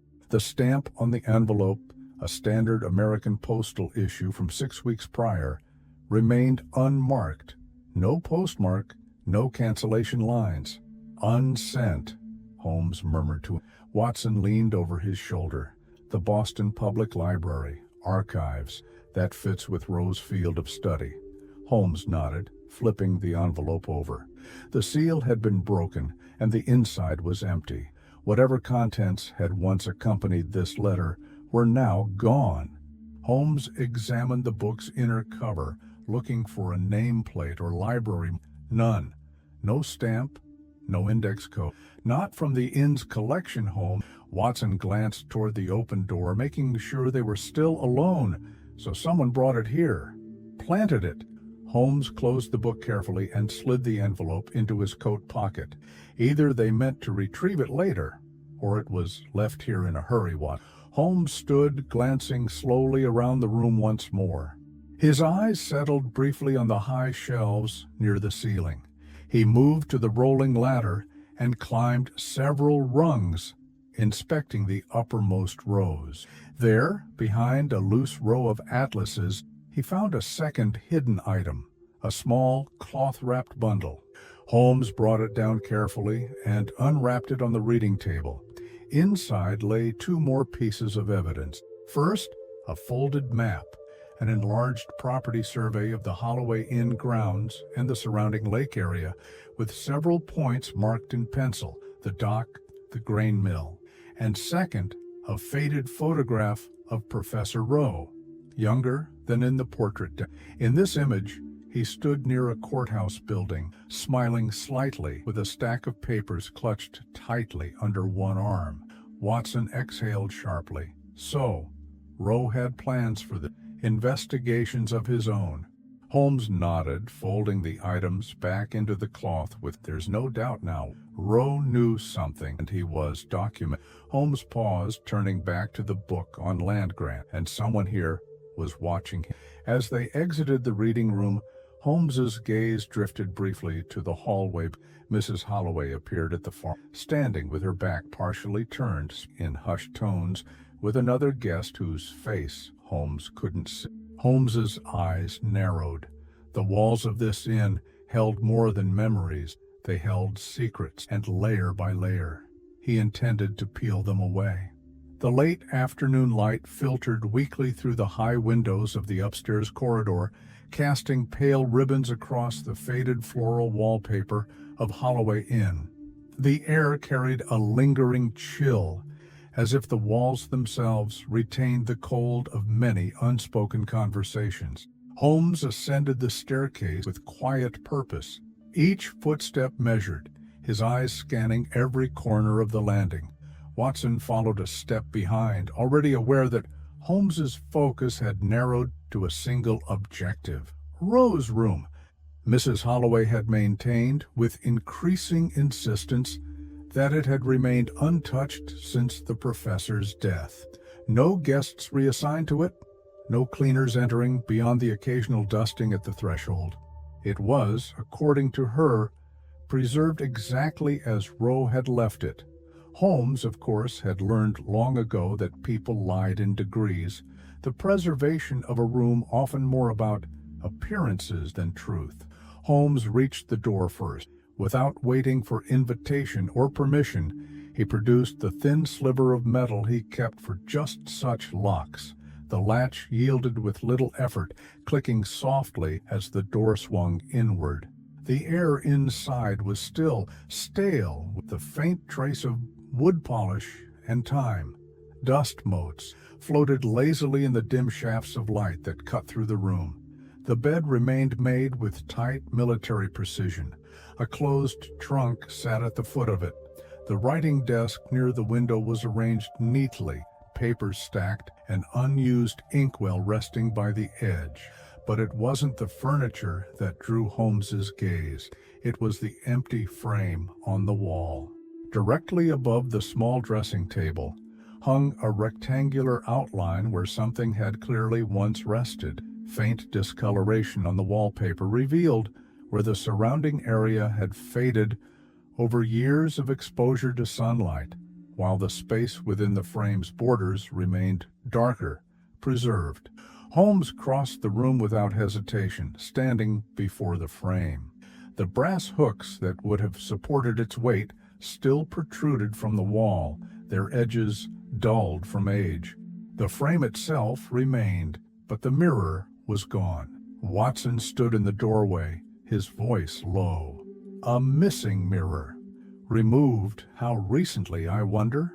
Holmes leaned forward, studying the surface of the wall behind the frame, running his fingertips along the edges where the mirror's glass should have rested. A small scratch in the plaster below the bottom hook suggested hurried removal, someone lifting the mirror quickly, perhaps dragging it against the wall in the process. Holmes crouched to inspect the floor directly below. No glass shards, not even a trace of dust from broken material. Watson stepped further inside. If it had shattered, there'd be some evidence of cleanup. Even the most thorough effort wouldn't erase everything. Holmes nodded, already drawing his own conclusions, which means it didn't break here. Watson moved toward the dressing table. The surface was clean, but there, near the rear edge, a faint circular discoloration told its own story. Something heavy, perhaps metallic, had once rested there for an extended period. Holmes followed his gaze. The base of the missing mirror. It had likely stood there for years, judging by the wear patterns. Holmes stepped back, slowly turning on his heel to survey the rest. Mrs. Holloway had claimed a storm had shattered the mirror weeks earlier, yet here stood the frame, intact and untouched, its hooks still in place, as though waiting for the mirror's return. Holmes's frown deepened. Watson opened the small closet near the bed. A few coat hangers rattled on the rail, but otherwise it was empty. At the back, something caught his eye. Holmes, here. Watson reached in, pulling free a length of thin black electrical wire, coiled carefully and tucked behind a stack of old folded linens. The wire was frayed at one end, and the faint metallic smell of copper lingered near it. Holmes took the coil, inspecting it carefully. Odd, not typical of the building's age or its electricals, too thin for wiring sconces or lamps. More like... He let the sentence trail off, filing the observation away. Holmes then moved toward the writing desk. One by one, he opened each. Most were empty or contained predictable remnants: stationery, unused blotting paper, a small jar of sealing wax. But at the very back of the lowest drawer, nestled flat against the wood, lay something more interesting: a single, flat metal bracket. Holmes lifted it carefully. Watson stepped closer, eyeing it. Mounting hardware? Holmes turned it over in his hand. For a lens, a small optical. Watson's brow furrowed. A lens behind a mirror? Holmes nodded slowly, standing to his full height. Rowe was watching something, or someone, from inside this room. Holmes crossed to the window, pulling the curtain aside just enough to study the angle of the room's line of sight. From where the mirror would have stood, Rowe would have had a direct reflection of the lounge below if the door were left open, capturing the entrance hall, the staircase, and part of the sitting area. Holmes's gaze darkened with realization. Rowe wasn't simply a guest taking notes on historical land grants. He was observing the inn itself, its guests, its staff, its routines. Watson took a slow breath, which begs the who knew he was. Holmes replaced the bracket on the desk and stepped back toward the center of the room. Watson, Holmes began, his tone shifting to one of quiet resolve. I believe this missing mirror is more than a matter of interior decoration. It was likely Rowe's chosen instrument, and its removal wasn't just to clean up broken glass. It was to eliminate evidence. Holmes paused at the doorway, casting one last glance back at the empty frame, now appearing almost accusatory in its blankness. Someone at Holloway Inn had stood in that lounge, unaware that from this very room Rowe had been watching. And if that someone discovered Rowe's secret, Holmes's voice dropped low. It would explain why the mirror vanished shortly after Rowe himself did.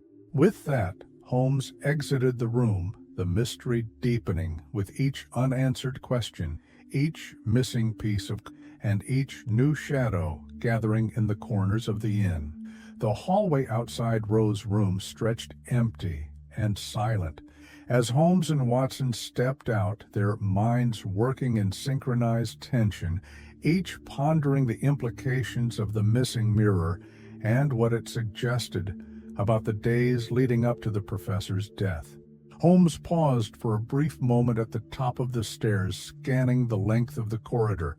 The fading daylight cast thin gold streaks across the floorboard, illuminating the dust motes that hung in the air like tiny suspended witnesses to secrets left unsaid. With purposeful steps, Holmes led Watson back toward Rowe's quarters. As they re-entered, Holmes's eyes went straight to the trunk at the foot of the bed. It had been sitting there all this time, an object so plain and unobtrusive that even Holmes had not prioritized it until now. Holmes crouched before the trunk, running his hands along its edges, feeling for weaknesses or false panels. The lock was of simple construction, easily bypassed a slender tool from Holmes's. With a soft click, the latch gave way. The lid creaked as Holmes lifted it. Inside lay Rowe's personal belongings, several neatly folded shirts, 2 spare jackets, a pair of well-worn shoes, and a shaving kit, tucked carefully into one corner. A stack of lecture notes rested near the bottom, along with a canvas satchel filled with academic journals and correspondence. Holmes lifted each item with delicate care, examining them not just for their content, but for the manner in which they had been packed. It was under the final layer, a folded wool sweater, that Holmes's fingers paused. Something felt wrong. The lining at the base of the trunk was uneven. Holmes ran a fingertip along the interior seam and discovered a small, hidden slit between the wood and the fabric. With careful pressure, he pried the lining loose, revealing a shallow compartment beneath. Watson leaned over Holmes's shoulder. "What is it?" Holmes's response was slow and deliberate. "A letter." He pulled it free and unfolded the single sheet of stationery. Its edges yellowed, but the ink still bold enough to read. The letter was addressed, in Rowe's unmistakable handwriting, to Manuscript Division, Library of Congress, Washington, D.C. Holmes began to read, his voice low, steady, and charged with the weight of revelation. "To whom it may concern, I fear I have uncovered a network operating within certain historical societies and land survey offices across the northeastern United States. This network appears to be engaged in the systematic falsification of colonial land records and genealogy documentation with the purpose of fabricating ancestral claims and manipulating property ownership rights. I have collected evidence to support these suspicions and intend to forward the material to the Library of Congress archives for independent verification. I believe there may be parties aware of my investigation, and I have reason to suspect that my correspondence may be intercepted. I am taking precautions. The letter ended abruptly, mid-sentence. The ink at the bottom of the page was smudged, as if the pen had slipped from Rose's hand. Holmes ran his thumb over the final line, then flipped the page to inspect the reverse. Blank, no continuation. Watson let out a slow breath. He never finished it. Holmes nodded, folding the letter carefully. And worse, he never mailed it. Watson's expression darkened. Someone interrupted him. Holmes stood, pacing slowly toward the window. The evidence now suggested that Roe had been close, dangerously close, to exposing something larger than a simple case of academic forgery. A coordinated effort involving historical societies and survey offices would require resources, influence, and likely the cooperation of individuals. Holmes turned back toward the open trunk, reviewing the other items with renewed focus. At the very bottom, beneath the canvas satchel, he found another small object, a tarnished key on a thin brass ring. Watson raised an eyebrow. What do you suppose it opens? Holmes weighed the key in his palm, not the trunk, and too small for most exterior doors. He paused. A drawer, or a cabinet, possibly even a lockbox. Watson stepped forward, lowering his voice. Do you think this network he mentions could have followed him here? Holmes's gaze sharpened. If they did, they're still here. His words hung heavy in the air. Placing the unsent letter and the key securely inside his coat pocket, Holmes turned toward the door. Come, Watson, before the day is out, I want to know exactly who else has been staying at this inn. Holmes extinguished the lamp with a swift twist, leaving the room as they had found it, except for the now empty compartment beneath Rose's trunk and the growing certainty that they were closing in on something far more dangerous than either of them had and somewhere within the walls of Holloway Inn, the watchers were watching still.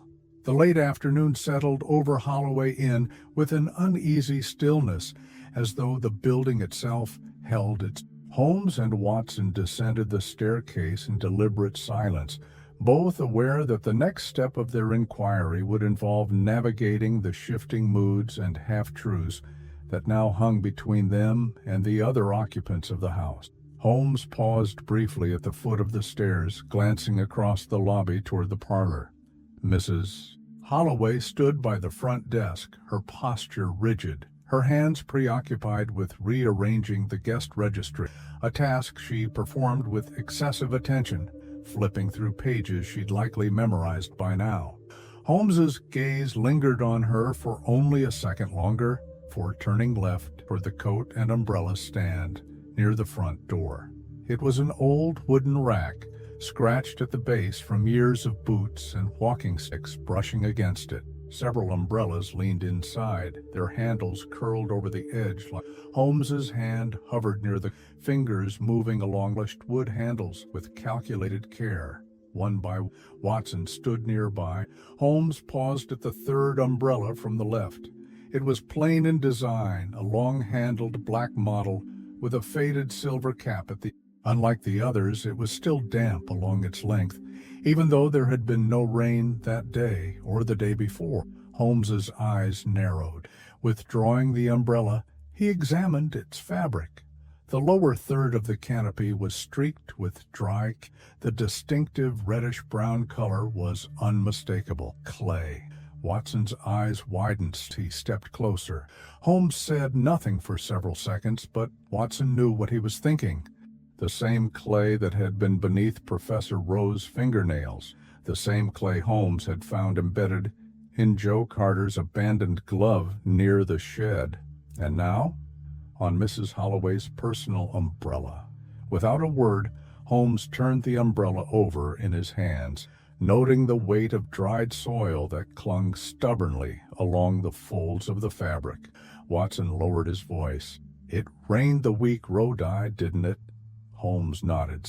And yet, the banks of the lake remained dry during the days that followed. This mud, it didn't come from near the inn. It came from somewhere with softer ground, somewhere that retained moisture longer. Holmes set the umbrella back in place carefully, aligning it exactly as it had been. Mrs. Holloway's voice interrupted them. "Something I can help you with, gentlemen." Her tone carried a brittle sharpness that hadn't been there before. Holmes turned slowly to face her, offering one of his polite, controlled, "Just admiring your collection of umbrellas, ma'am. A surprisingly neglected art in her eyes. We get all sorts of weather up here. You learn to keep things handy." Her answer was brisk, final, and she returned her gaze to the guest ledger as though the conversation had already ended. Holmes adjusted his cuffs, then gestured for Watson to follow him out onto the... Once outside, with the cold air pressing against their faces, Watson exhaled sharply. "So she lied." Holmes nodded. "She claimed she hadn't seen Roe the night he died, that she hadn't gone near the lake. Yet here we have her personal umbrella, carrying evidence to the contrary." Watson glanced back through the window, where Mrs. Holloway remained at the desk, her expression now hidden by the angle of her lowered head. Holmes began pacing slowly along the length of the porch. The question was there before, after, or both?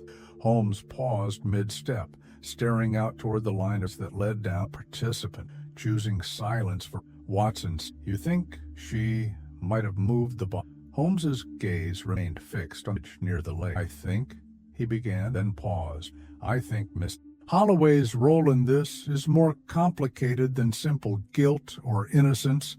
The clay, the missing mirror, the unsent letter, they all speak of layers." Watson crossed his arms, considering. "And you still believe Roe was dead before he reached the water?" Holmes nodded without hesitation. The presence of clay under his fingernails, on her umbrella, and elsewhere points to a struggle, somewhere other than the lake. Holmes drew in a slow, thoughtful breath. "And now, Watson, I intend to find exactly where that struggle took place." Before Watson could reply, the front door creaked open behind them.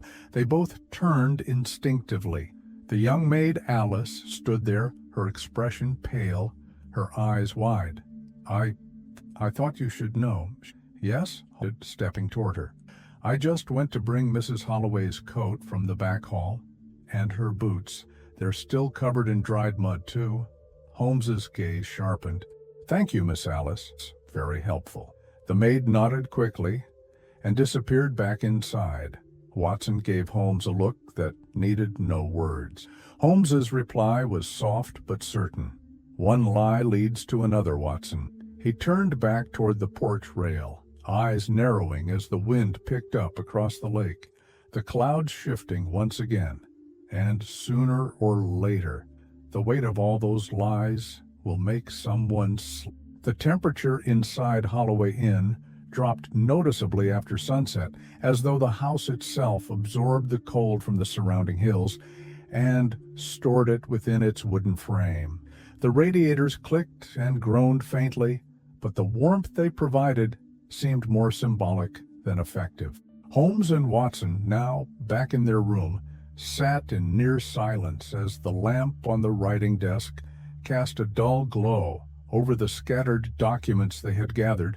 Roe's unfinished letter, the torn envelope addressed to the Boston archivist, the map retrieved from the reading room, and most recently, the discovery of Mrs. Holloway's muddy umbrella and boots. Holmes stood by the window, his profile sharp against the dim light, staring out over the lake, which reflected almost nothing in the night. His mind moved faster than any of the clocks in the inn could measure.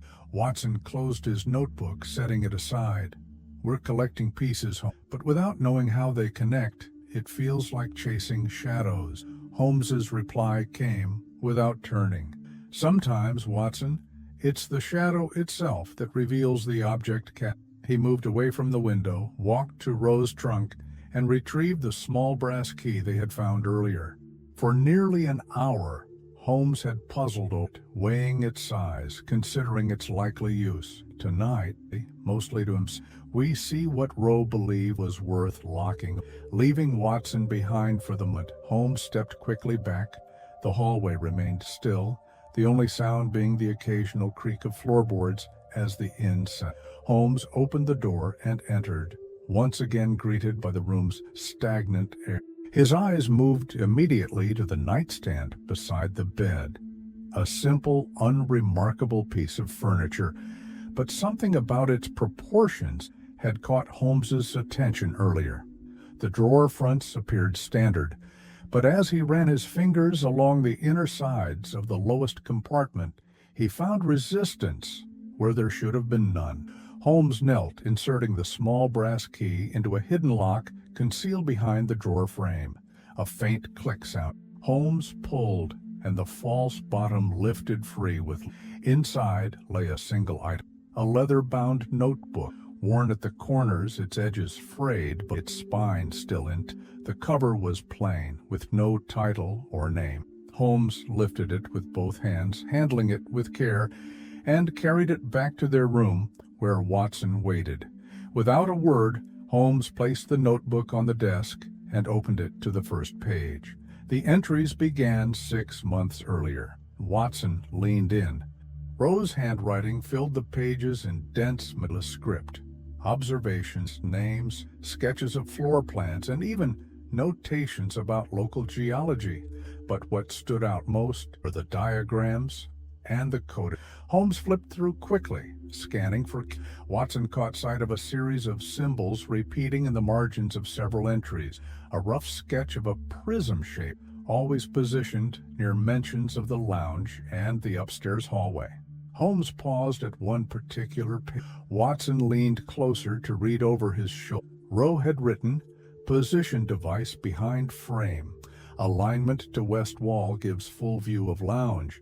Visibility clear during morning hour. No sign anyone's." Continuing to document visitor movement. Uncertain of Mr. Orme's awareness. Watson's frowning. Orme. The name keeps returning. Holmes nodded, flipping forward a few. Another entry caught his attention. Suspect records at Brattleboro Archives compromised. Forgery techniques more advanced than initially believed. Multiple signatures across different deeds show pattern inconsistency. Holloway either complicit or willfully ignorant. Must secure evidence before. The line ended abruptly. Holmes closed the notebook gently, staring at the worn leather cover. Watson's voice came low, measured. So Rowe had confirmed it. There is a forgery ring operating here, using the inn as its center. Holmes tapped the cover with one long finger, and Rowe had been watching from behind that missing mirror. Watson gestured toward the notebook. And the prism? You think it was part of some optical device? Holmes stood, beginning to pace. Very likely, something small, amateur in design, enough to give him line of sight into the lounge without being noticed. He paused at the door. We'll search behind the frame tomorrow. I expect we'll find some remaining piece of it there. Watson closed the notebook and set it carefully inside Holmes's satchel. So, Orme, Mrs. Holloway, and possibly others, all tied to these forged records, and Rowe, trying to expose them. Holmes's eyes narrowed, and someone, or perhaps more than one person, decided he got too close. Holmes moved toward the window once more, gazing into the dark. But one thing puzzles me most. Watson waited. Holmes's voice dropped low. If Orme is indeed behind this, where is he now? A new layer of silence settled between them, and with the lake lying still and the trees shifting only faintly under the night wind, it became clear that the web Rowe had been unraveling remained as tangled and dangerous as ever. Tomorrow, Holmes said quietly, we move from observation to confrontation. The next morning brought with it a sharp, biting cold that settled into the bones like lingering illness. Frost clung stubbornly to the edges of the porch railing, and the lake, though not frozen, appeared darker and more motionless than ever. Inside Holloway Inn, the hallways remained unusually quiet.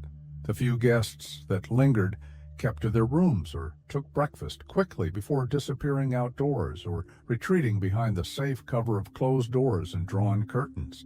Holmes sat at the dining room table, sipping black coffee with slow deliberation, his mind working through the sequence of discoveries from the past 2 days.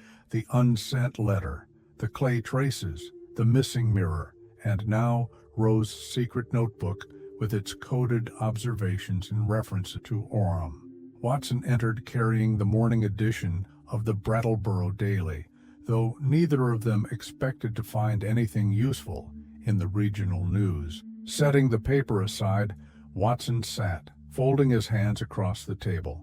Holmes, already dressed in his walking coat, stood without a word and gestured for Watson to follow him toward the lounge. The room remained empty, as it had so often during their stay.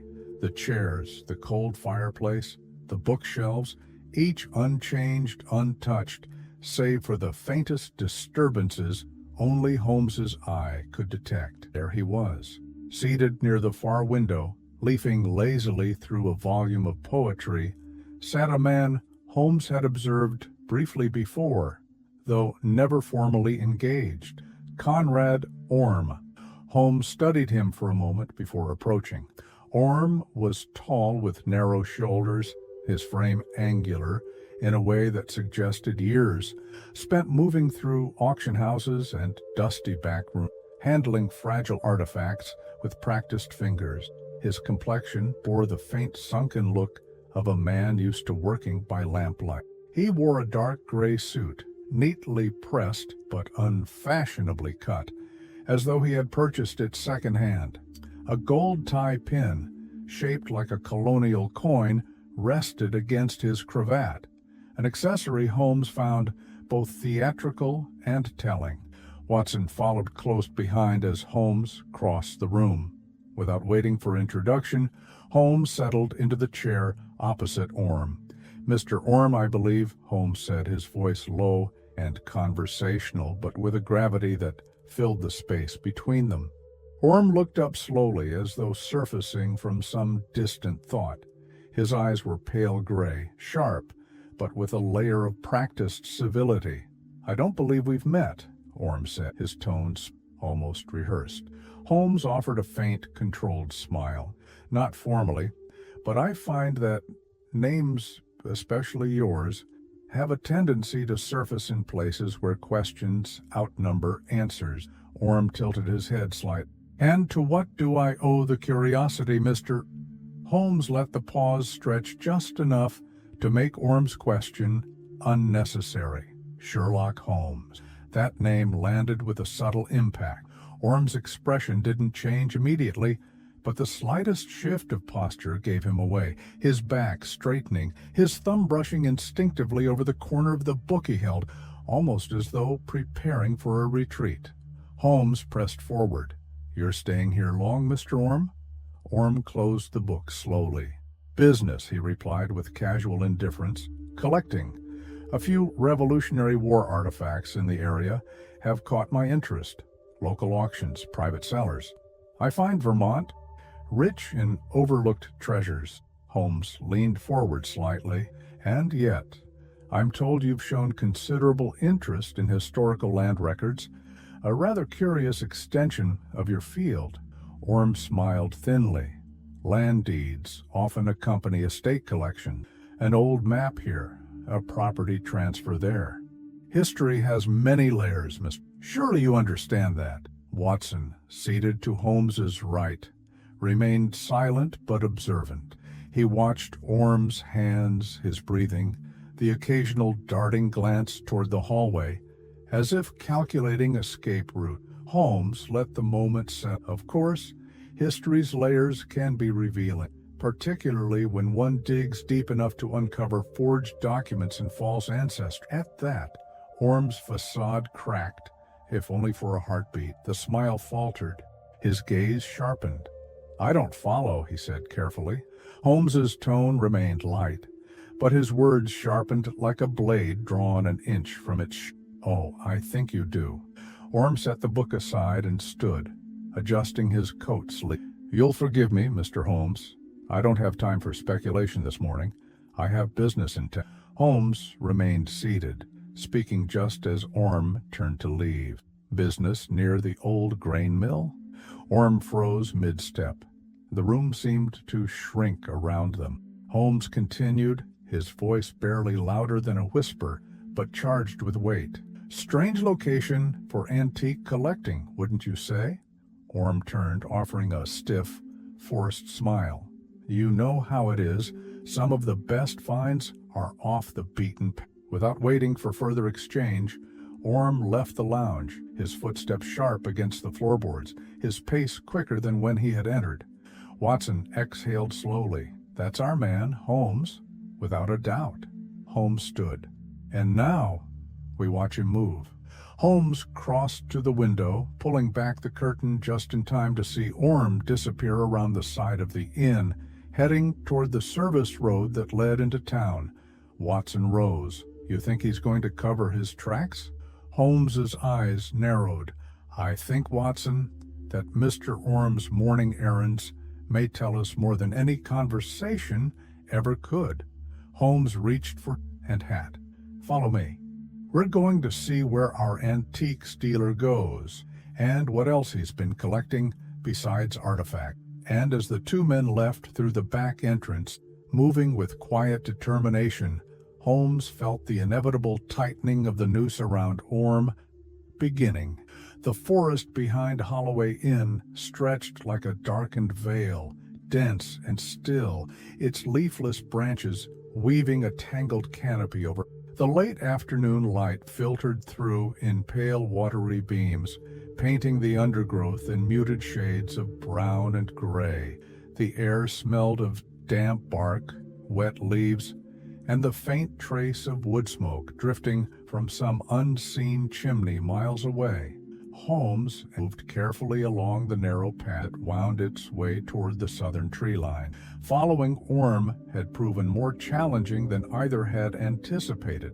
The man had taken the back service road under the pretense of heading into town, but had veered off after less than a quarter mile, disappearing between the trees without hesitation or backward glance. Holmes, with Watson close behind, had given chase at a discreet distance, careful to match Orm's pace while staying far enough behind to avoid detection. For nearly half an hour, Orm had kept to the denser parts of the woods, his path deliberate, his steps light but steady. It wasn't the casual wandering of a man enjoying nature, nor the hurried flight of someone seeking to escape. It was movement with purpose. Now, crouched behind a cluster of low pines, Holmes gestured for Watson to stay low and silent.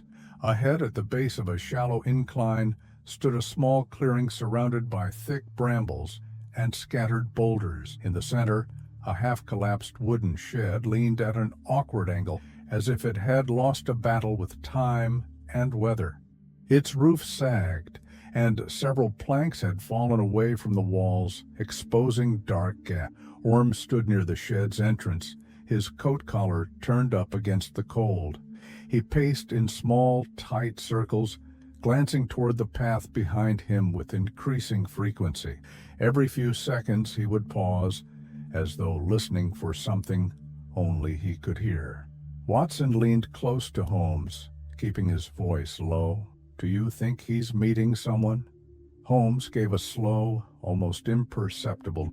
Orm's behavior suggested anticipation and caution. Several minutes passed. Then, from deeper within the woods, beyond the far ridge, came the sound both men had been expecting. A voice, low, muffled, carried by the shifting air.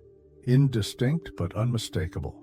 Orm turned sharply toward the sound, taking 2 quick steps toward the ridge before stopping himself, looking around. Another voice followed, softer, urgent, possibly female. Watson tensed beside Holmes. Whispers, Holmes said under his breath. 2 people at least, possibly more. Watson shifted his weight, glancing toward the outline of the shed. Do we get closer? Holmes placed a steadying hand on his arm. Not yet. Holmes' gaze remained fixed on Orm. Orm stood still now, facing the source of the voices, but making no move to approach. Instead, he pulled something from his coat pocket, a small notepad, and scribbled a few quick lines before tearing the page free, folding it tightly, and slipping it into the gap between two broken boards in the side wall of the ship. A dead drop. Holmes frowned.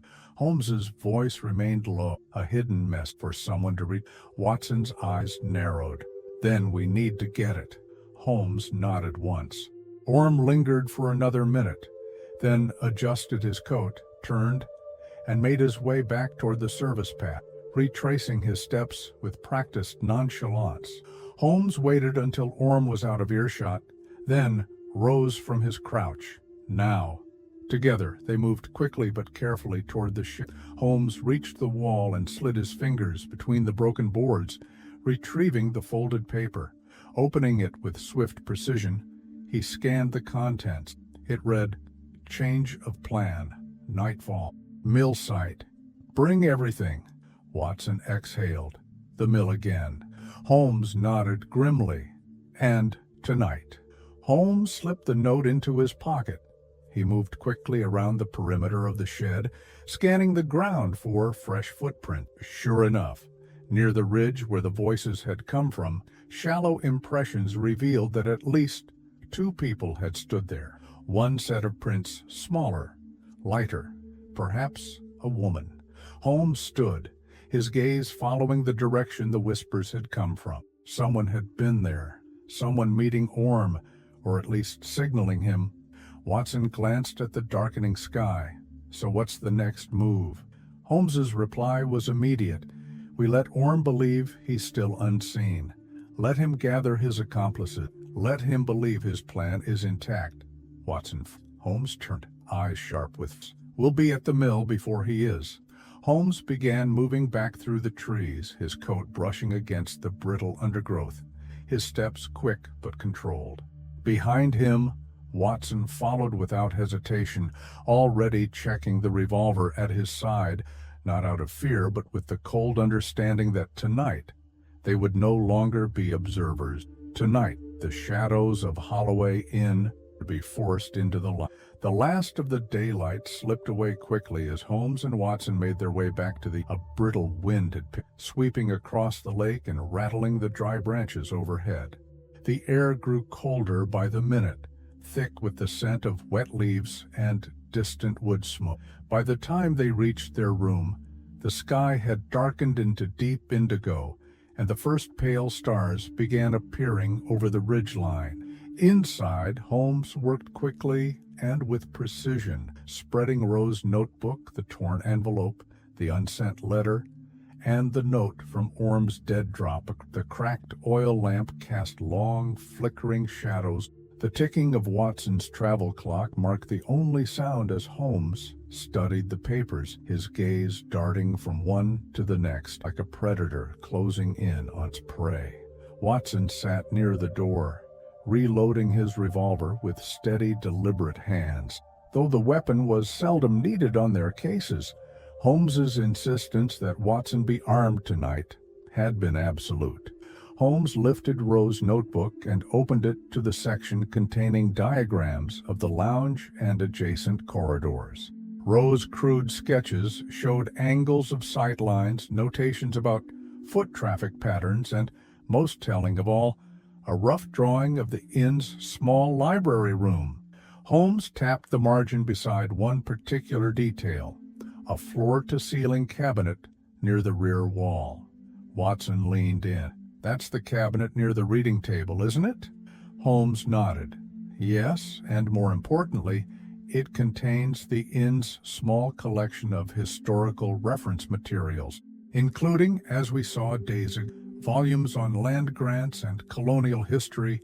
Holmes stood, moving toward his set. He retrieved a small leather set of writing instruments and tools. From inside, he removed a carefully prepared envelope, identical in size and shape to the one previously discovered in the reading room. He opened it, revealing a single sheet of parchment folded around an aged, brittle seal. Watson's brow lifted as he recognized the seal, an old colonial insignia worn and cracked at the... Holmes smiled faintly. A forgery, of course, but convincing enough at a glance. Watson, tonight we set bait. Holmes carefully placed the forged colonial letter inside the envelope, sealed it lightly, and then walked with deliberate steps toward the reading room. The corridors were quiet, the other guests seemingly retired for the... Even Mrs. Holloway remained absent from the front desk, her whereabouts. Inside the reading room, Holmes moved straight to the historical cabinet. He opened the left-hand drawer, which creaked slightly and slid the envelope inside, nestling it between two volumes on property. Then he closed the drawer with quiet finality. Returning to Watson, Holmes spoke in a tone more focused than Watson had heard in days. Orm won't resist this. If he's half the forger I believe him to be, he'll recognize the seal at first glance. The temptation to retrieve it and conceal it before it draws anyone's attention will be too great. Watson nodded. You think he'll come tonight? Holmes's reply was instant, without doubt. The meeting at the mill is scheduled for nightfall. He'll want to secure anything dangerous before then. Holmes checked the time. We'll give him an hour, enough to believe we've retired for the night, and lowered his voice. And then? Holmes's eyes narrowed. Then we wait, right outside the reading room. The two men moved with practiced efficiency. They positioned themselves at the far end of the hallway, concealed behind the coat rack and the corner of the staircase, giving them full view of the reading room door without being seen. The air grew colder as the minutes dragged, each second feeling longer than... From their hiding spot, Holmes and Watson waited. Only the occasional distant creak of old wood betrayed the age of the building. Then, at just past 10 o'clock, faint footsteps echoed from the guest quarters. Holmes touched Watson's arm in silent warning. From the shadowed corner they watched as Orm emerged from the far hallway, glancing over his shoulder more than once, his movements cautious but determined. He wore a dark overcoat and carried a small leather satchel pressed tightly against his. Holmes observed every detail, the sharpness of his gaze, the lightness of his step, the way he paused just before reaching the reading room door, listening for any sounds from the surrounding corridor. After a final glance over his shoulder, Orm slipped inside. Holmes waited exactly 8 seconds. Then, with Watson at his side, he moved silently down the hall. At the door, Holmes paused, then pushed it open with controlled force. Orm stood frozen by the cabinet, the false envelope already clutched in his hand. The man's mask of composure cracked. His eyes widened in shock. His breathing hitched. Mr. Orm, his voice low and I believe you've incriminated yourself. Orm reacted instinctively, shoving the envelope into his satchel and lunging toward the window. But Watson anticipated, stepping in swiftly to block him. In the confined space, the struggle was brief but decisive. Orm's elbow caught Watson's shoulder, but Holmes closed the distance with remarkable speed, twisting Orm's arm and forcing him down onto the floor. The satchel fell from his grasp, spilling its contents across the carpet. Dozens of papers tumbled out, land deeds, forged letters, and several sealed envelopes bearing the names of historical societies from across New England. Holmes pressed a knee to Orm's back, keeping him pinned. Watson retrieved the documents quickly, gathering them into a pile. Holmes leaned close to Orm's ear, his voice quiet but razor-sharp. I suggest you stay still, Mr. Your evening plans appear to have changed. Orm's only reply was a low, defeated exhale. Holmes glanced at Watson. Bring rope. We'll secure him here for now. Watson nodded, already moving. As Holmes tightened his grip on Orm's wrists, he allowed himself a single, brief thought. The trap had been set, and now it had closed. But tonight was far from over. The mill awaited, and Holmes knew the final act was drawing near. The mood inside Holloway Inn had shifted entirely. What had once been a place of quiet unease was now thick with the charged air of exposure. The carefully maintained illusions that Orm and perhaps others had upheld were beginning to crack, like thin ice beneath too much weight. Holmes stood near the window of the reading room, staring out at the night beyond, where the moon hung low and thin above the tops of the trees. Orm sat bound to one of the heavy oak chairs, his hands secured tightly behind his back with thick rope Watson had fetched from the storage closet near the kitchen. The man's face, pale and flushed by turns, betrayed a mind working furiously to devise an escape, though his limbs remained still for now. Watson finished gathering the last of the scattered documents from the floor and laid them on the table. Holmes spoke softly, still facing the window. "You've been busy, Mr. Orm. False deeds, forged family trees, manipulating archives, bribing clerks, corrupting registrars." Orm, breathing heavily, said nothing. A thin sheen of sweat had begun to form on his forehead despite the cool air. Holmes turned at last, stepping closer. "You might have continued this little enterprise for years, but you made one mistake. You crossed paths with a man who knew enough history and enough human nature to recognize the rot." Holmes gestured toward the document. "Professor Rowe." Orm's jaw tightened, but still he remained silent. Watson moved to stand guard near the door, his eyes never leaving Orm. Holmes stepped back toward the table, examining one particular parchment, an 18th century land grant, or what would have passed for one to a less trained eye. "You forged colonial deeds," Holmes continued, laying the document flat, giving families false ancestral claims to property that was never theirs, selling history to the highest bidder. Holmes's voice lowered like steel wrapped in velvet, and Rowe was about to expose you. A sudden creak of floorboards interrupted them. From the hallway, Holmes's head turned sharply. Watson froze. Footsteps, quick, light. Someone moving at a pace too fast for casual walking. Watson took one step toward the door, but Holmes lifted a hand, stopping him. The two men exchanged a glance. "Stay here. Watch him." Without hesitation, Holmes moved into the hall, stepping silently into the corridor, his footsteps as measured as ever. The sound came again from the back stairwell near the service end. Holmes reached the corner just in time to see a shadow disappearing through the rear door leading outside. He didn't wait. Holmes took the stairs two at a time, bursting through the door into the cold night air. The figure ahead ran with desperation, slipping on the loose gravel of the side path before recovering. Holmes could make out only a vague outline, a woman, judging by the height and build, but beyond that, details were lost in the dark. Holmes followed without hesitation, his long strides eating up the distance between them. The figure darted toward the stables, fumbling with the latch on the side gate, trying to pull it free with shaking hands. Holmes reached her just as she managed to push the gate open. He caught her by the wrist, spinning her around. Mrs. Holloway. The name left his lips more as confirmation than discovery. Her face, flushed and pale all at once, reflected a terrible mixture of panic and resignation. "Let me go," she gasped, twisting in his grip. I have nothing to do with this. Let me go." Holmes's hold tightened just enough to prevent her from pulling away. "Going somewhere, Mrs. Holloway?" Her eyes darted toward the distant tree line.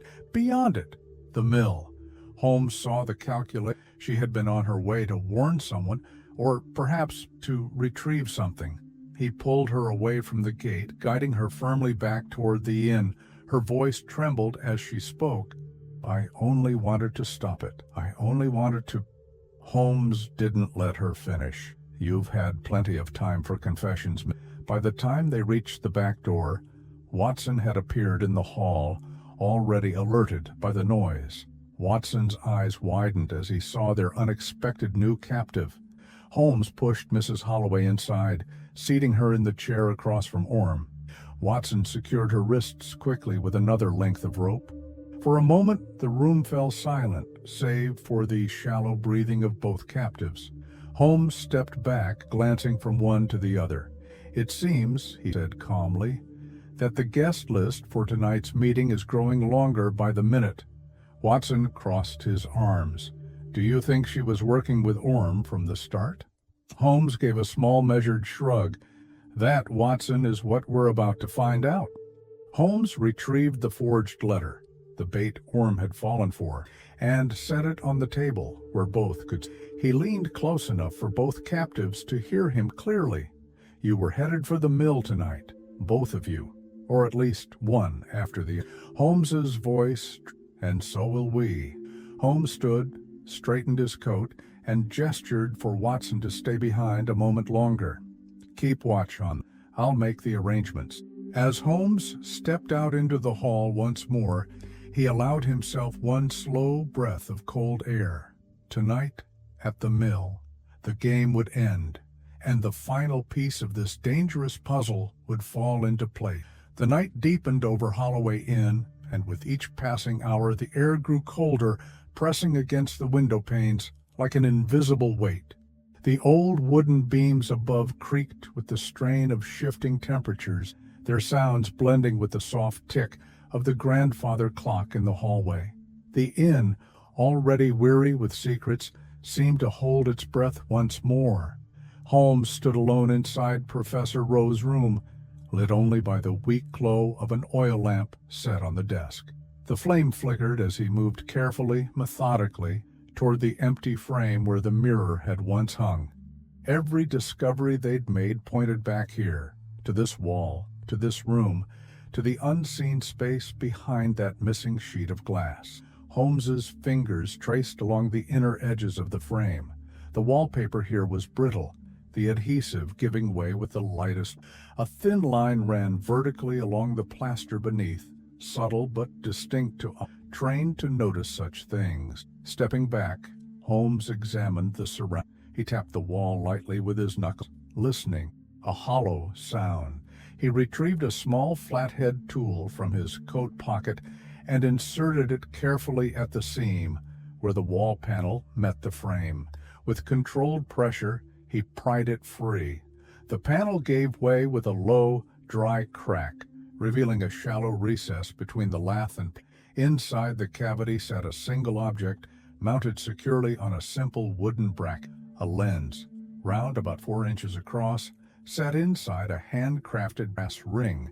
The glass was slightly warped, as though repurposed from another optical device, perhaps a telescope or a magnifying instrument. Behind the lens, a wooden shaft extended backward at an angle, ending with a small circular mirror fixed within.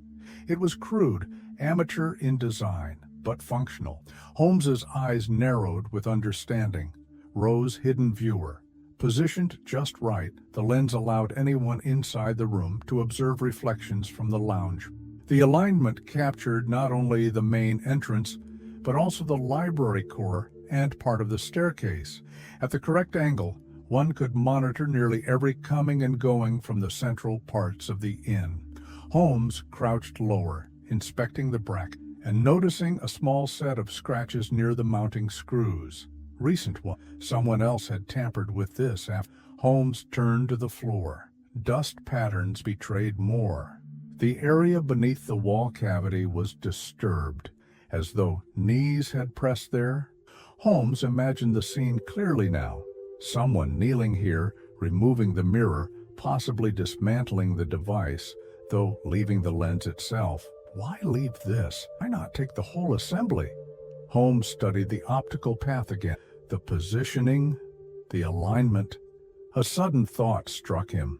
Moving quickly, he stood, stepped out of the room, and crossed the hallway. He entered the guest room directly up, an unoccupied chamber that overlooked.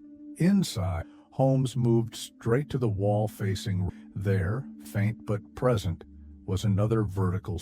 Returning to Rowe's room with renewed purpose, Holmes retrieved a longer probe from his toolkit and inserted it carefully into the cavity behind the lens, following the length of the shaft further, first realized. The probe struck something solid, wooden, but with a strange give, as though pressing against a. Holmes pressed harder. A faint click, Suddenly, a small compartment, hidden behind the opposite wall, connected by the same shaft, slid open. Inside was a folded bundle of papers. Holmes withdrew them carefully. As he unfolded the first sheet, Watson appeared at the door, summoned silently by some inner sense that Holmes had uncovered something vital. Watson's eyes widened as he stepped inside. "What have you found?" Holmes spread the papers across the first was a diagram, Rowe's final design for his optical, showing both rooms, the lens, the mirror, and the interconnecting shaft. But it was the second document that mattered more. A list of names, dozens of them, each one followed by dates, locations, and annotations in Rowe's distinct handwriting. Town clerks, archive assistants, local historians, even 2 retired judges. Watson read aloud from the list. "These are land record officials." Holmes nodded grimly. The network Rowe feared. Those complicit. Watson's eyes dropped to the final pages. Correspondence track. Letters Rowe had intended to send to various authorities, some addressed to government departments, others to newspapers, academic societies. Rowe had been planning a full exposure, and then, Holmes said softly, he was silenced. Watson took a slow, steadying, but he left this behind. Holmes tapped the papers gently. "And now we hold the key." Holmes carefully folded the documents and slipped them into his inner coat pocket. "Tonight," he said quietly, "they'll gather at the mill, likely unaware that their web of secrecy is already unraveling." Holmes stood, glancing once more at the hollow wall where the mirror had once hung. "And thanks to Rowe," he whispered, "we'll be waiting for them." With that, Holmes turned for the door, Watson at his side. The final confrontation was drawing near, and Sherlock Holmes would be ready for it. The road to the old grain mill lay quiet under the cover of night, its dirt path uneven and scattered with loose stones. The moon hung low over the hills, veiled by fast-moving clouds, casting fleeting patches that slid like restless spirits across the dark ground. Holmes and Watson moved swiftly, their footsteps soft but determined. Holmes carried Rowe's notebook, the recovered documents from the compartment, keeping them tucked safely inside his coat. Watson, walking at his side, kept one hand near his revolver, the other gripping a lantern that threw an uncertain, trembling glow. The night air smelled of wet pine and distance, but there was something else, a sharper metallic scent that drifted on the faint trace of disturbed earth. Holmes paused as they neared the edge of the woods, lowering himself behind a cluster of brush with a clear view of the mill entrance. Watson crouched beside him, scanning the dark outline of the building. The structure loomed ahead, its silhouette jagged against the horizon, windows black, the door slightly ajar, creaking faintly as the wind moved through. Holmes's voice came low, almost a whisper. "They're inside. Both Orme and Mrs. Holloway were heading here tonight, possibly others." Watson nodded. "How do you want to play it?" Holmes's eyes narrowed as he studied the mill's perimeter. "We wait until they're fully engaged. Then we go in. We'll catch them mid-act. They won't have time to hide evidence or fabricate stories." Minutes passed. The darkness pressed in thicker, the wind rising just enough to stir the dead leaves at their feet. From inside the mill, muffled voices began to emerge, low at first, cautious, then growing sharper with each passing exchange. Watson tensed. "They're arguing," Holmes nodded. "Good. Desperation often forces truth to the surface." Without another word, Holmes rose from his crouch and advanced toward the entrance, Watson close behind. They reached the door in silence. Holmes pushed it open with sudden force, the hinges giving a loud groan that sent startled echoes through the open space. The scene inside froze as quickly as it had been unfolding. Conrad Orme stood near the old grain sifter, a small satchel open at his feet, its contents spilled. Parchment, rubber stamps, inkpot, and several half-finished forged Mrs. Holloway stood near the far wall, pale and trembling, her hands pressed flat against the wooden boards as though steadying herself. Her hair had come loose, strands clinging to her. Holmes's gaze swept the room with the precision of a hawk.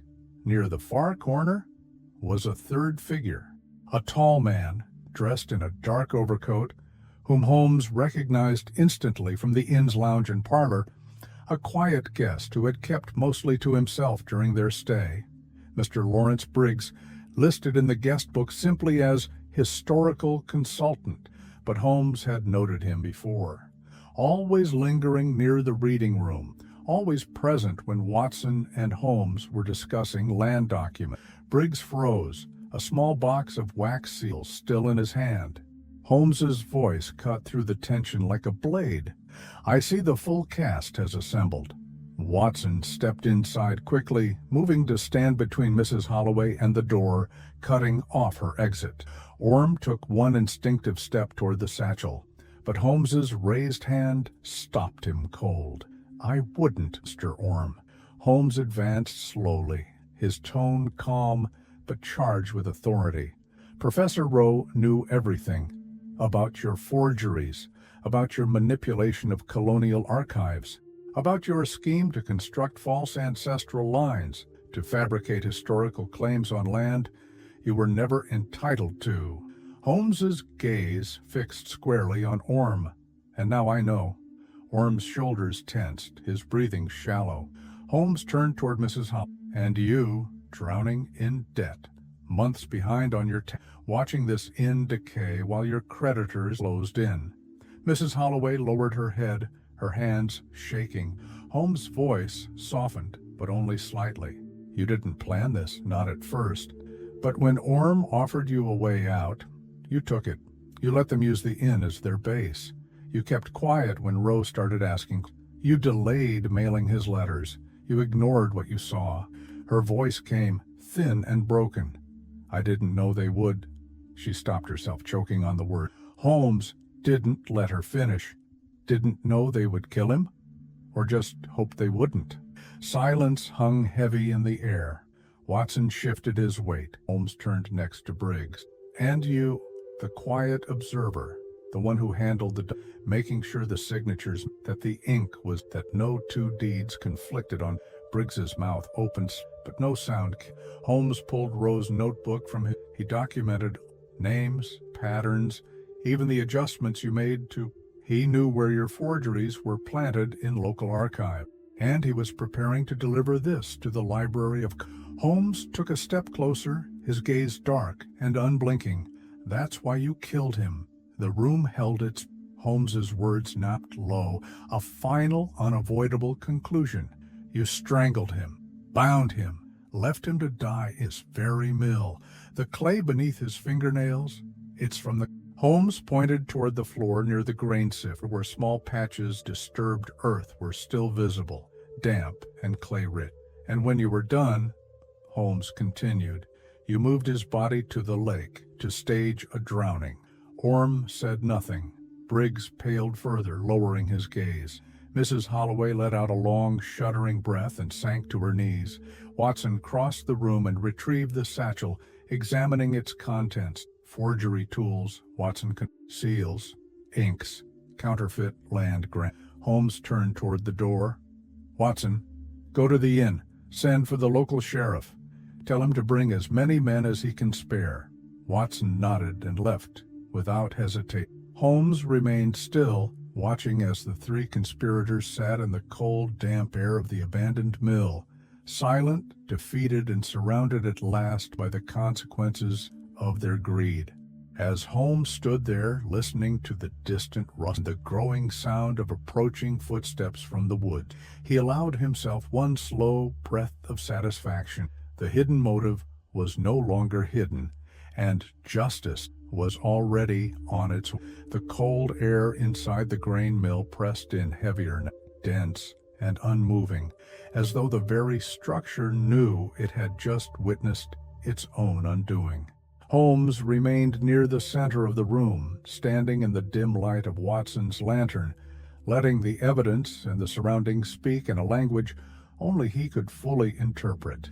As Watson hurried back toward Holloway Inn to summon the local sheriff, Holmes's eyes drifted once more toward the far corner of the mill.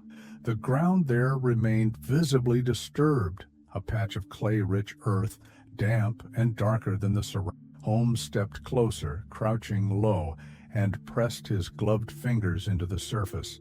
The texture was unmistakable, sticky, dense, and heavy, with moisture even after days of cold. This, he thought, was the source. The same clay that had embedded itself beneath Professor Rowe's fingernails, the same substance that stained Mrs. Holloway's umbrella and boots, the same signature detail that tied together the fragments of a crime long disguised. Behind him, Orm sat in tense silence, his hands still bound, while Mrs. Holloway huddled near the wall, her breathing shallow and erratic.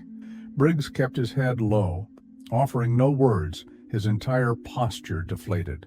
Holmes rose slowly and turned toward them, his voice low but steady. "It's over." Then, with quiet deliberation, Holmes began to reconstruct aloud the events of the night Rowe died, not as theory, as fact.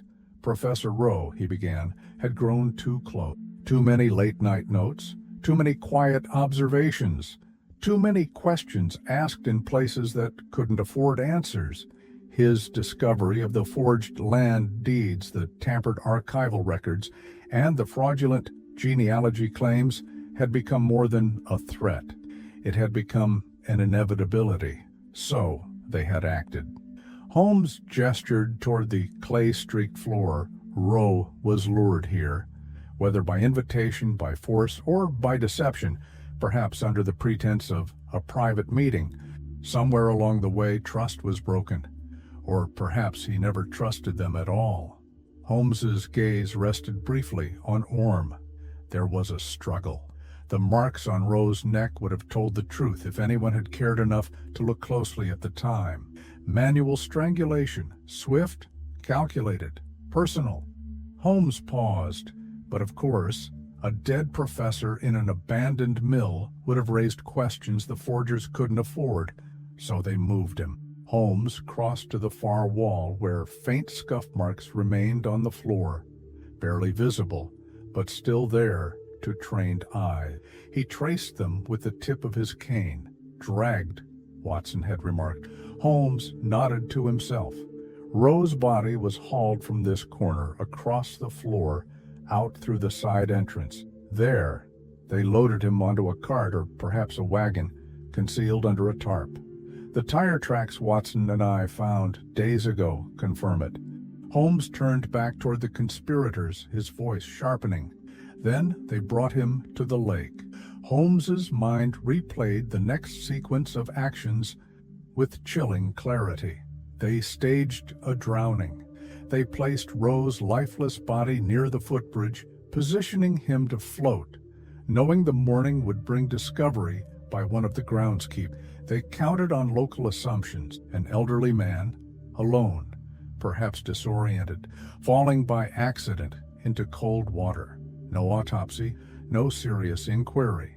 The inn's reputation intact, the forgery ring preserved. Holmes let the weight of those words fill the room. But mistakes had been made. First, the clay, beneath Rowe's nails, an element no one could explain at the lake. Second, the unfinished letter Rowe had hidden in his trunk. Third, the missing mirror, ripped from the wall to conceal how closely Rowe had been watching them in his final days. Holmes paced slowly, and finally, the anonymous obituary, a warning sent not from guilt, but from conscience. Holmes glanced briefly at Mrs. Holloway. "Your part in this will no doubt be explained in your own time. Whether it was fear, debt, or misplaced loyalties." Holmes shifted his. "But you," he said with finality, "your motive was always the power, ownership, control over a history you could rewrite to suit yourself for a price." Orm remained silent, his jaw clenched, but the defeat in his eyes was now unmistakable. From outside, the distant sound of hurried footsteps grew louder.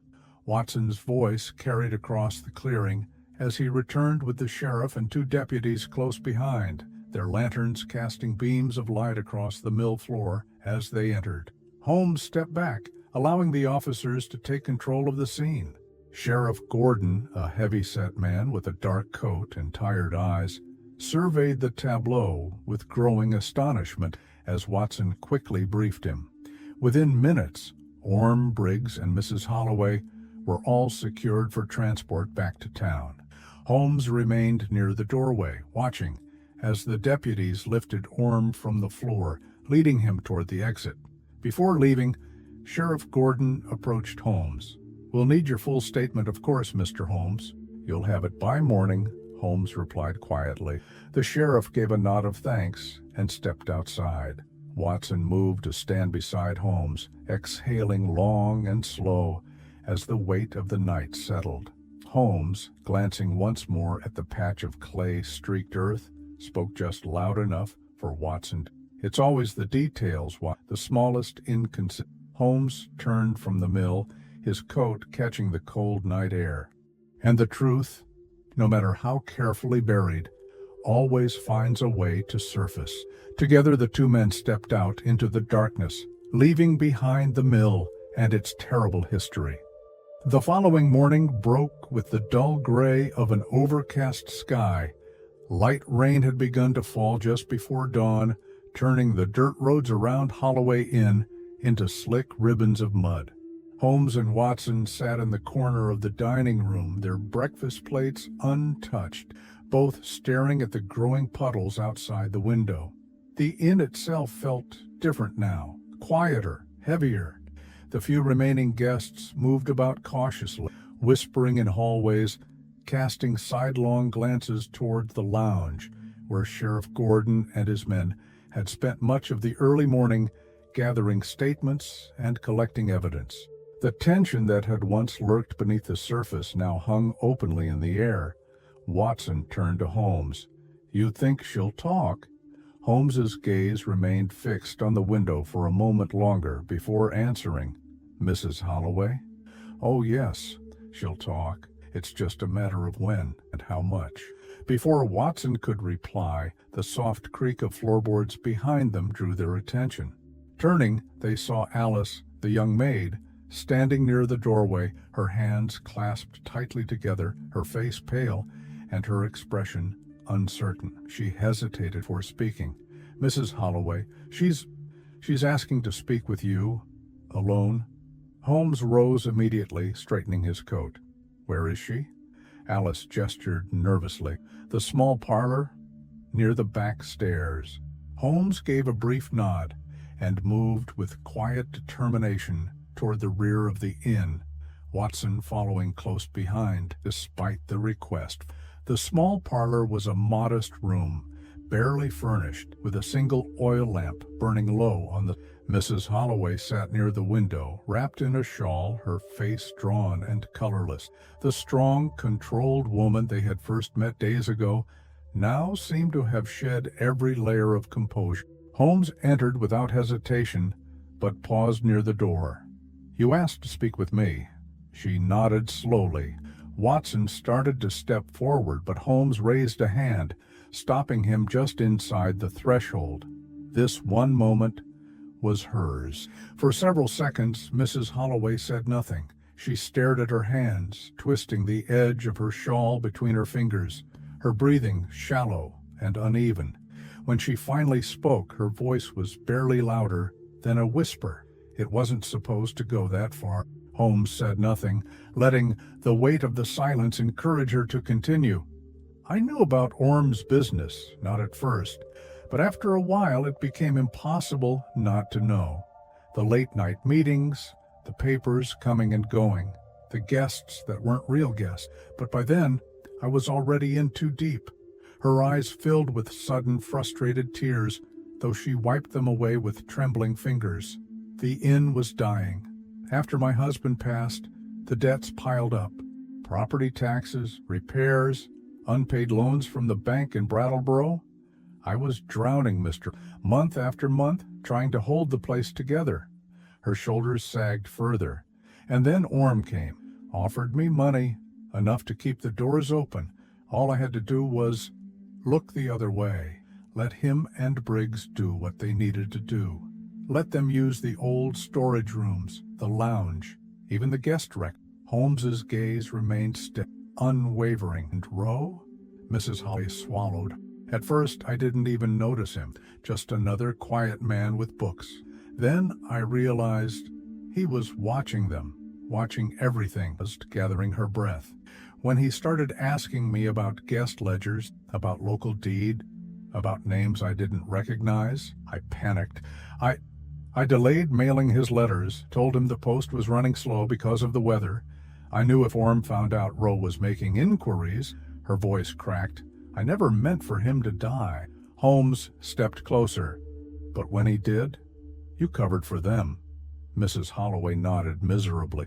I was afraid. I thought, if I kept quiet, if I helped move the body, if I stayed out of the way, it would all just stop.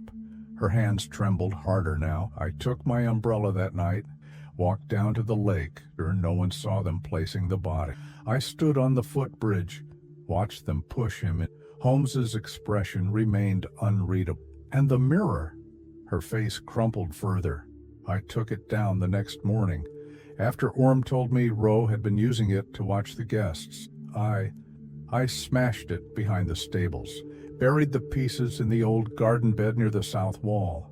Holmes let the confession hang in the air for several moments. Finally, his tone softer but firm. You've lied, concealed evidence, tampered with a death scene, and obstructed an... She nodded, tears falling freely now. Holmes turned toward the door. The sheriff will want your statement. In full. Wade didn't protest. She sat in her chair, staring out the window at the gray, rain-slicked tree, her face hollow. As Holmes stepped back into the hallway, Watson joined him. Well? Holmes's reply came with quiet finality. A reluctant accomplice, but an accomplice nonetheless. He paused at the stairwell, edging his gloves. Now, let's find Carter. Watson, you still think he's alive? Holmes's eyes narrowed. I think he's the one who sent me that obituary clipping. And, if I'm right, Holmes's voice dropped low. He's closer than anyone realized. Without waiting for further discussion, Holmes turned toward the front door, and with each step he took, the net closed tighter around the last missing piece of the puzzle. By late afternoon, the rain had eased into a slow, misting drizzle, soft enough to blur the outlines of the distant trees, but steady enough to keep the ground slick with mud. The lake sat unnaturally still, its surface a dull sheet of pewter beneath the heavy Vermont sky. Holmes and Watson walked the perimeter of the inn, their coats damp at the shoulders, their boots sinking slightly into the softened earth with each step. Holmes moved with deliberate slowness, his gaze sweeping across the landscape as though mapping every depression in the soil, every bent blade of grass, every footprint half swallowed by rain. The events of the previous night replayed in his mind with perfect clarity. Orm's capture, Mrs. Holloway's confession, the ruined mirror, and the sealed envelope never sent from Roe's room. Yet despite all of that, one thread remained loose, and Holmes couldn't ignore it.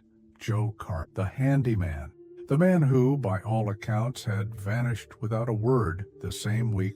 For Holmes, that timeline was no longer a coincidence. They stopped near the edge of where the ground sloped sharply toward a line of dense undergrowth to the service road. Holmes crouched beside of flattened grass. Two sets of boot prints, one heavier, one lighter, both moving toward the wood. Watson knelt beside him. Holmes pressed his fingers into the soil. Recent enough? Less than a week, possibly even within the last 48 hours. Watson stood adjusting his collar. Holmes remained where he was, silent, turning over the possibilities in his mind. Carter had been described as quiet, private, young, not well connected to anyone in town, according to Alice and the other staff.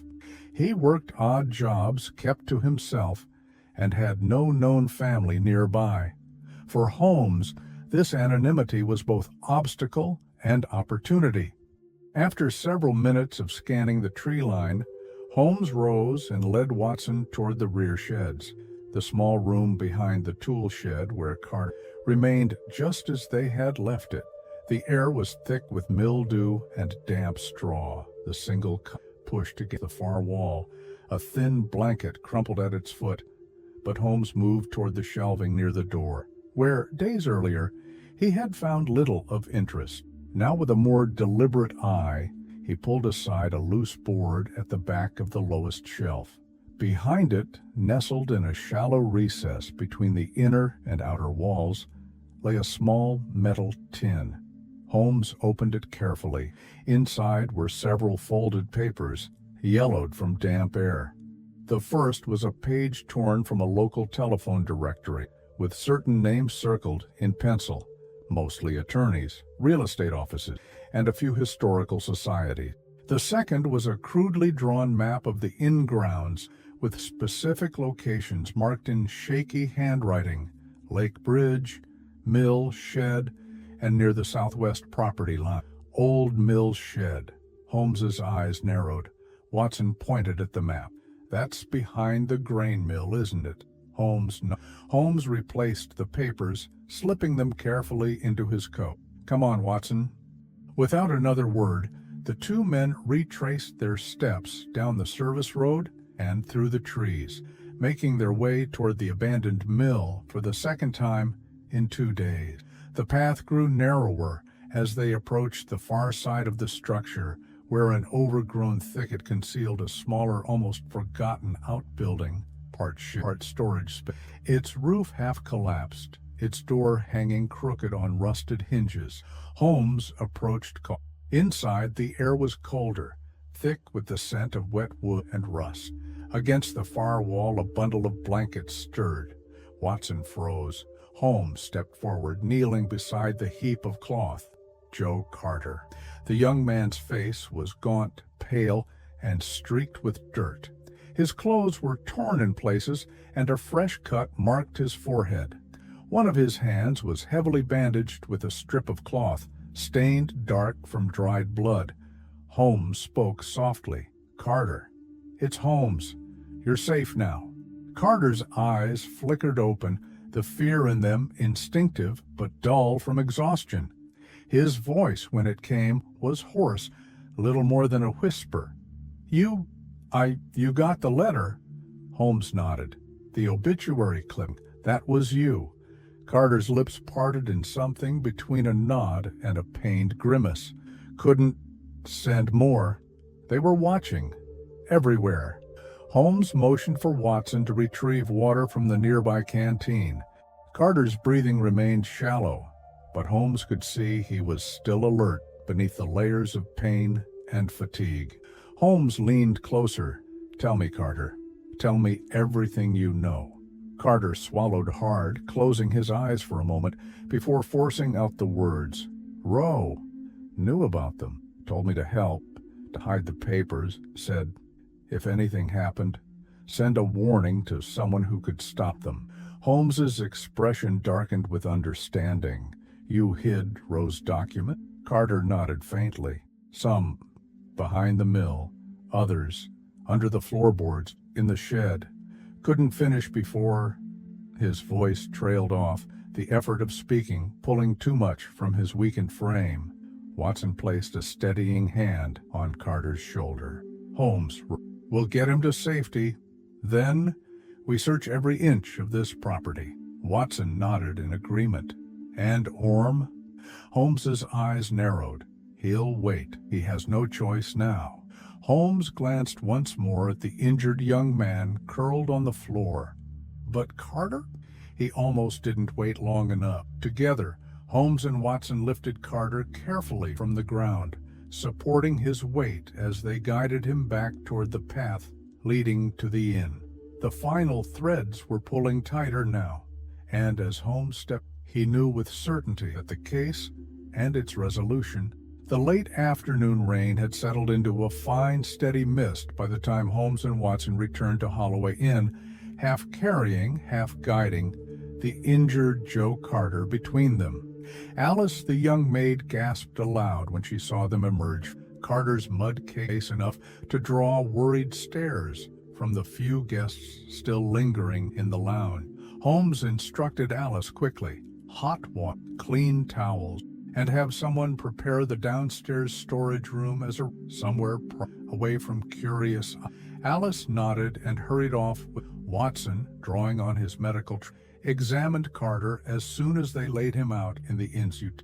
The young man's injuries were consistent with days spent hiding in cold, damp conditions, a cracked rib, severe dehydration, and a nasty gash along his left temple, likely from falling against stone or wood. Yet, even in his weakened state, Carter's eyes burned with the determination. Holmes waited until Watson had finished cleaning and dressing the worst of the wounds before stepping. "You told me there were documents still hidden," Holmes said softly. Carter nodded, his voice little more than a strained whisper. Carter swallowed hard before answering. "Behind the old mill shed. There's a floor panel, loose board near the back wall." Holmes's eyes narrowed with focused intent. "The shed we passed yesterday?" Watson moved to gather supplies, but Holmes was already pulling on his coat. "Stay with him, Watson. I'll bring back whatever's there." Without waiting for debate, Holmes left the inn, moving at a brisk, controlled pace along the muddy service road. The mist blurred the edges of the landscape, reducing the trees and hills to faint gray silhouettes. The ground beneath Holmes's boots sucked at the soles with each step, but he pressed on without. Reaching the rear of the old grain mill, Holmes stood before the small, sagging shed Carter had described. The structure leaned sharply to one side, its roof bowed and missing several shingles. The door hung at an angle, barely attached to its hinges. Holmes pushed it open, letting the rusty latch give way with a. Inside, the air was dense and stale, thick with the smell of wet timber and rodent net. The floor was rough, uneven planks laid hastily atop packed dirt decades earlier. Holmes moved toward the back wall, scanning the floorboards with careful precision. He spotted it quickly. Near the far corner, one board sat lower than the others. Its edges bore faint scrape marks, as though it had been lifted and replaced more than once.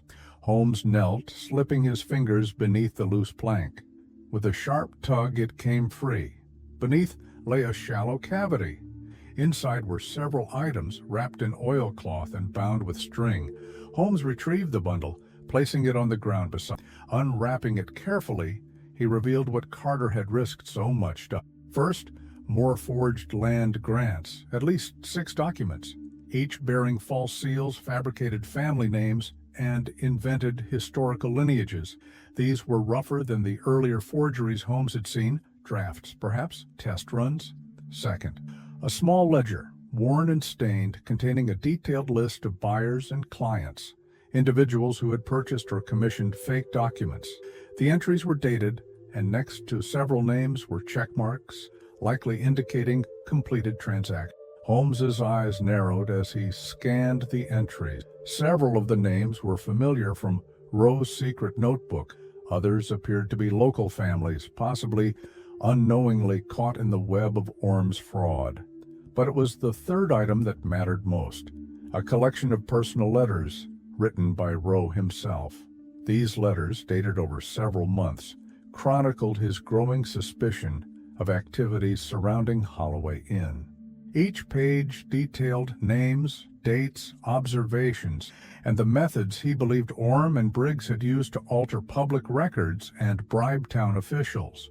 One particular letter stood out, dated only days before Rowe's death. Final entry before submission to federal authorities. Evidence complete.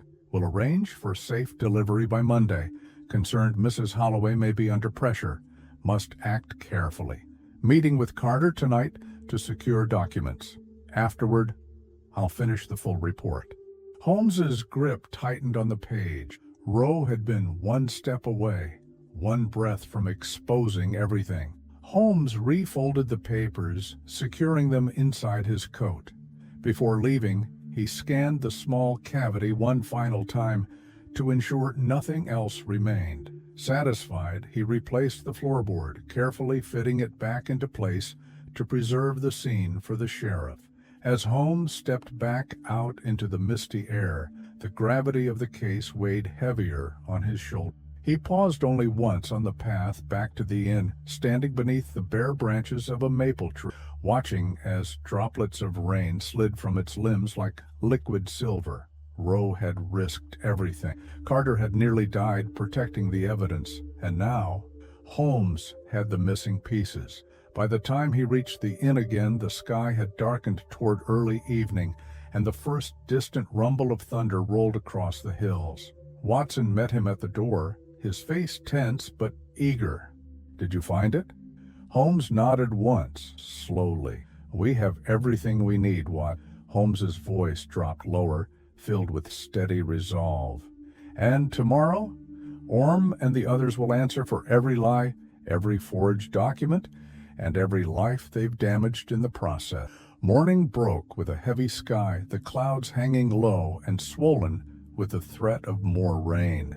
The ground remained soft and slippery from the night's drizzle, and a faint mist clung to the edges of the lake, giving the landscape a blurred, almost dreamlike quality. But inside Holloway Inn, there was nothing dreamlike about the Sheriff Gordon had returned just after dawn, accompanied by 2 additional deputies from town. Orme, Briggs, and Mrs. Holloway had been moved to temporary holding in one of the locked storage rooms at the back of the inn, under guard, until transport to Brattleboro could be arranged. Holmes stood near the hearth in the lounge, the fire burning low but steady behind him. Spread across the table in front of him were the key pieces of evidence gathered over the past days. Rowe's unsent letter, the charred fragments from the lounge fireplace, the forged documents, the recovered correspondence from the mill shed, and most crucial of all, Rowe's personal notebook. Watson sat nearby, rubbing his temples, exhaustion plain in his features, but kept at bay by the mounting adrenaline of impending resolution. Sheriff Gordon entered the room with heavy steps, his coat still damp from the early morning air. "All right, Mr. Holmes," he said, removing his hat and setting it aside. "I've got my men posted. They're not going anywhere. But before I haul them back to Brattleboro, I need a full account." Holmes nodded once, gesturing for Gordon and Watson to sit. "Very well, gentlemen. Let's begin." Holmes moved to stand near the window, the morning light casting long, angled For weeks, Orme and Briggs had operated a forgery ring centered here at Holloway Inn. Their target? Colonial land deeds and genealogy documents. Their goal? Not simple financial gain, but something far more calculated. Holmes turned back to the table, picking up one of the forged land grants. Orme wasn't just selling fake family trees to unsuspecting clients. No. His operation was designed to create a false ancestral claim, a fabricated lineage that would connect him to a large disputed tract of land in upstate New York. Land currently sitting in legal limbo, awaiting a rightful heir. Watson straightened in his chair. So the forgeries weren't about volume, they were about precision. Holmes nodded. Exactly. Each false document was part of a longer chain of fabricated history. Church records, marriage certificates, land surveys, all altered or planted in archives across Vermont and neighboring states. Each piece of the puzzle built toward a single end, making Orme appear to be the last living descendant of a Revolutionary War land grantee. Sheriff Gordon's brow furrowed. With that, he'd have legal claim to the property. Holmes held up Rowe's notebook. Rowe figured it out. That's why the professor had begun tracing the inconsistencies, the names, the dates, the sudden appearance of previously lost records. Rowe traveled town to town, cross-referencing archives, consulting with Carter, and compiling this. Holmes tapped the notebook as his evidence. Watson glanced toward the window. And the others? Briggs and Mrs. Holloway. Holmes's expression darkened. Briggs was the technical expert. He had the skills to age paper, mimic ink types, and recreate authentic handwriting styles from the 18th century. Without him, the forgeries would have been amateur work. As for Mrs. Holloway, Holmes paused, measuring his words. She became involved out of desperation. Debt forced her hand. But her participation, however reluctant, was still participation. She delayed Roe's letters. She helped conceal evidence. And, most damning of all, she allowed the inn to become the hub for the entire operation. Sheriff Gordon leaned forward. And Roe? Holmes's gaze lowered for just a moment, strangled inside the mill. Likely by Orme himself, then staged as a drowning to avoid suspicion. The presence of clay beneath Roe's fingernail and the evidence near the sifter floor made that clear. Gordon let out a slow, heavy breath. And Carter? Holmes's tone softened. Carter was Roe's ally, likely the only person at the inn who knew the full extent of the danger. He helped Roe hide, sent me the obituary clipping after Roe's death, then went into hiding when he realized his own life was at risk. Gordon stood, adjusting. That's enough for me to hold all three of them until formal charges can be filed. I'll have them transferred to Brattleboro by midday. Holmes nodded. I'll prepare my full written statement. As the sheriff left to oversee the prisoner transport, Watson turned toward Holmes. So that's it then? Orme's entire scheme, all built on a lie, decades deep. Holmes offered a tired but satisfied smile. Agreed, Watson. Dressed in the language of history, Watson stood and moved toward the window, looking out over the lake as the mist began to lift, revealing the cold, still water beneath. Holmes remained at the table, carefully folding Roe's notebook closed. The evidence was undeniable now, and the case, after days of deception, silence, and danger, was almost at its end. The morning sun, weak though it was, finally pushed its way through the thinning clouds as the last of the sheriff's wagons departed Holloway Inn, carrying Orme, Briggs, and Mrs. Holloway toward Brattleboro. The sound of the horses' hooves and the clatter of wheels faded slowly into the distance, leaving behind a stillness both satisfying and strangely. Inside the lounge, Holmes stood near the fireplace, warming his hands against the faint heat of the... Watson, sitting nearby, flipped absently through the morning edition of the Brattleboro Daily, though his eyes drifted more often toward the empty doorway than the newspaper columns. It was Holmes who noticed her first. Eleanor Beck. She stood at the far end of the hall, half concealed by the corner where the corridor turned toward the guest rooms. Her hands were clasped tightly in front of her, and though she appeared composed at first glance, Holmes could see the tension in her shoulders, the slight tremor in her fingertips. Holmes moved toward her with deliberate calm, his footsteps measured but direct. Miss Beck, offering a polite but knowing nod. Her eyes widened just slightly. There was no surprise in them, only resignation. I thought this part was done, she said quietly. Holmes's voice remained steady. That depends. Are you ready to tell me the rest? She swallowed hard, her gaze drifting toward the front window, where the faint outlines of the departing sheriff's wagon still lingered in the distance. Holmes gestured gently toward the small reading room nearby. Please. After a long pause, she followed him inside. Watson, sensing the gravity of what was unfolding, stood from his chair and entered the room as well, though he kept a respectful distance.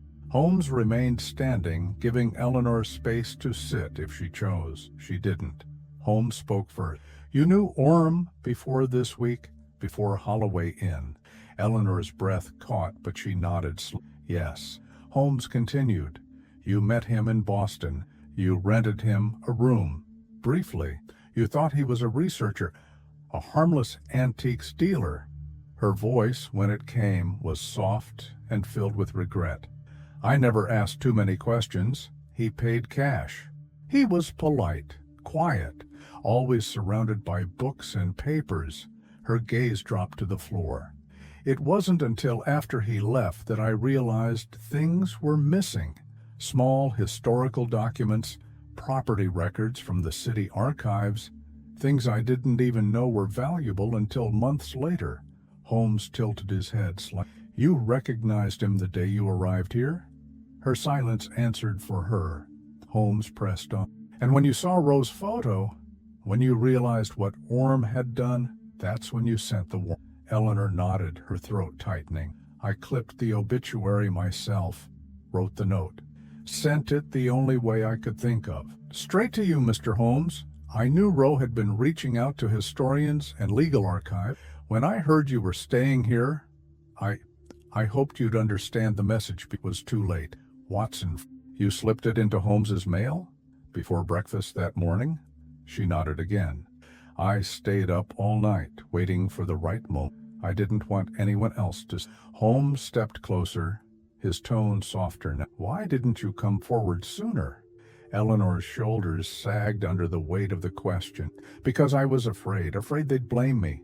Afraid the authorities would think I was part of it, that I had helped Orm. Her voice cracked. And because I felt guilty for bringing him into my home, for ignoring the signs when they were right. Holmes studied her for a long moment, letting the full measure of her confession settle. Watson, ever the moral compass between them, spoke gently. Miss Beck, you did more than most would. You warned us. You helped bring this to... Eleanor's eyes glistened. She forced a small, bitter smile. I waited too long. Holmes's voice was quiet but definitive. But your actions set this investigation in motion. Without that obituary, we might never have come. She looked up at him, unsure whether to believe it. Holmes took a step back, letting the tension of the moment ease. The authorities will need a statement, but I suspect, given the circumstances, they'll find little reason to pursue charges. You weren't part of the forgery ring, you didn't profit from it, and in the end, you helped stop it. Eleanor drew a slow breath, nodding, accepting the inevitability of what was to come. As she turned to leave the room, Holmes called after her one last time. Miss Beck. She paused at the doorway. Holmes offered a faint smile, just enough to take the sharpest edge. Anxiety. History has its way of remembering those who stand silent and those who choose to speak. Eleanor managed a small nod of thanks before stepping into the hallway and disappearing toward her room. Watson let out a long exhale once she was gone. Another secret, Holmes. Holmes gave a slow, thoughtful nod, and another layer to this story finally peeled back. The case was nearly complete now. The truth had come to light, piece by piece, and tomorrow, Holmes would deliver the final summary. The following morning broke cold and sharp, the thin frost glazing the inn's garden beds and the muddy paths leading down toward the lake. Inside Holloway Inn, the mood remained subdued but restless. Guests moved through the halls with lowered voices, casting glances toward the corner of the lounge, where Holmes had set up what now resembled a small command post. Maps spread across a side table, documents stacked neatly, and Roe's notebook lying open beside a pot of untouched coffee. Sheriff Gordon arrived just after 8 o'clock, looking weary but focused. He entered the lounge, closing the door behind him to give them privacy. Watson stood near the fireplace, his arms crossed, his gaze steady as ever. Holmes rose from his chair as Gordon settled in. "Gentlemen," Holmes began, his voice carrying that deliberate calm that always preceded his most careful summaries, "I believe it's time to lay out the full extent of what happened here." The room grew still. Holmes began pacing slowly, one hand behind his back, the other gesturing lightly toward the evidence. Several months ago, Professor Franklin Roe arrived at Holloway Inn under the pretense of a quiet retreat. But that was never his true purpose. Roe was already deep into an independent investigation, a project that began when he noticed inconsistency genealogical records tied to colonial land grant. His research pointed him toward Vermont and eventually here. Holmes picked up Rowe's notebook, flipping it open. Rowe suspected that historical land documents were being falsified and that these forgeries were being inserted into official archives across New England. Names were being invented or altered, dates manipulated, property boundaries redrawn on paper. The goal wasn't petty theft or minor fraud. Holmes paused for emphasis. It was to manufacture a legal claim to a substantial tract of land in upstate New York, a property currently unclaimed and sitting in bureaucratic limbo. Sheriff Gordon leaned forward, listening carefully. Holmes continued. Conrad Orme was at the center of this operation. With Mr. Briggs's assistance, Orme created a chain of forgeries designed to establish himself, or a client he represented, as the rightful heir to that land. They needed documents that could withstand legal scrutiny, historical records, land grants, birth and death certificates, all fabricated and slipped into the appropriate archive. Holmes moved toward the window, gazing out at the lake. Holloway Inn became their base of operations, isolate, quiet, well-positioned near several small-town courthouses and historical societies where records were kept. Mrs. Holloway, under financial strain, was brought into the scheme. At first, perhaps just to rent rooms without asking questions. Later, as Rowe's investigation deepened, she became more actively complicit. Holmes turned back to face them. When Rowe began documenting what he found, and when he started preparing letters to send to the Library of Congress and other authorities, the group realized their exposure was imminent. They acted swiftly. On the night of his death, Rowe was lured or forced to the old grain mill. There, Holmes gestured toward Watson. He was strangled. The struggle is confirmed by the clay beneath his fingernails. He fought back, briefly. The same clay was later found on Mrs. Holloway's umbrella and boots. She was present at the lake afterwards as a lookout while Orme and Briggs staged the drowning. Holmes paused again, allowing the weight of the burned diary page we recovered from the lounge confirms that Rowe intended to send his findings was prevented. The unsent letter, concealed in his luggage, speaks to the urgency and fear. Sheriff Gordon scribbled notes furiously. Holmes's tone grew sharper. After Rowe's death, they dismantled the optical device Rowe had installed behind the mirror in his room, his secret means of observing the lounge and its occupant. They removed the mirror, destroyed it, and buried the evidence near the inn's south wall. Watson and Carter, Holmes. Joe Carter was Rowe's silent ally. Rowe trusted, likely paid him to help hide document and monitor Orme, and after Rowe's death, Carter knew he was next. He sent the anonymous obituary clipping as a last, desperate signal, hoping it would reach someone with the skill and interest to investigate. Holmes lifted the folded letter Orme had tried to steal from the reading room, the forged colonial document Holmes had planted as bait. Orme's greed and carelessness sealed his fate. Holmes closed Rowe's notebook, pressing the cover flat with both hands. In the end, the network Rowe feared was exposed. The falsified documents will now face full legal scrutiny. The land claim Orme built his scheme around will collapse. Sheriff Gordon rose slowly, setting his notebooks. The clearest summary I've had in years, Mr. Holmes. Holmes offered the faintest. I imagine your district attorney will find it equally useful. Gordon nodded, collecting the evidence and securing it in a large leather satchel brought for them. Holmes turned to Watson as the sheriff. It's done.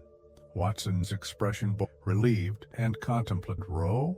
Holmes's gaze drifted toward gray light pouring through. History, said quietly, has a way of remembering the two men stood in companionable silence as the inn settled back into its outside. The frost had begun to melt, and with it, the last of the lie had haunted.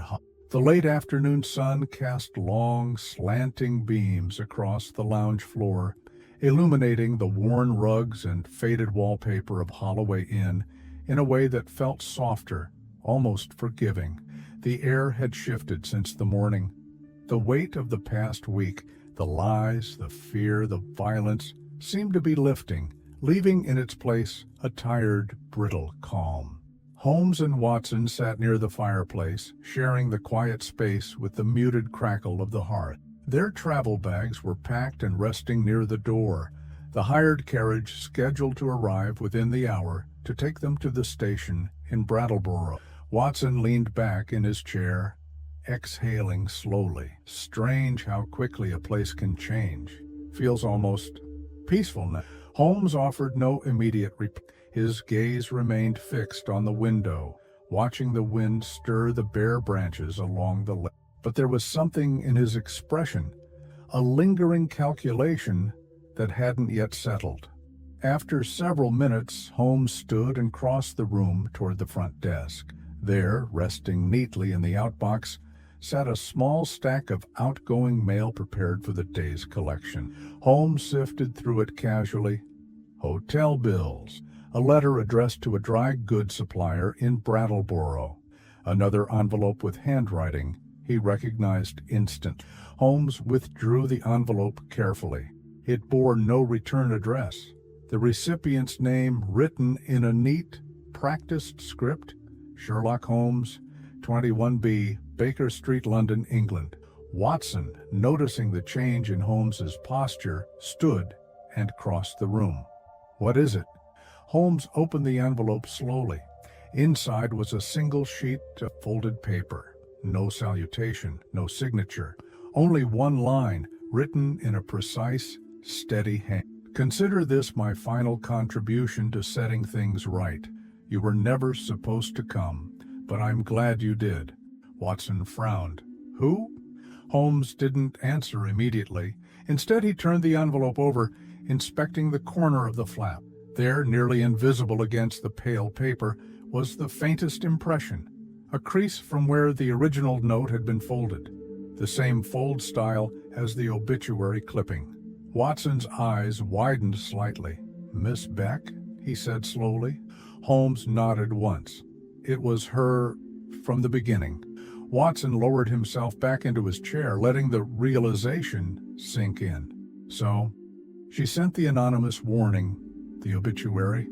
She's the reason we came." Holmes's expression remained thoughtful.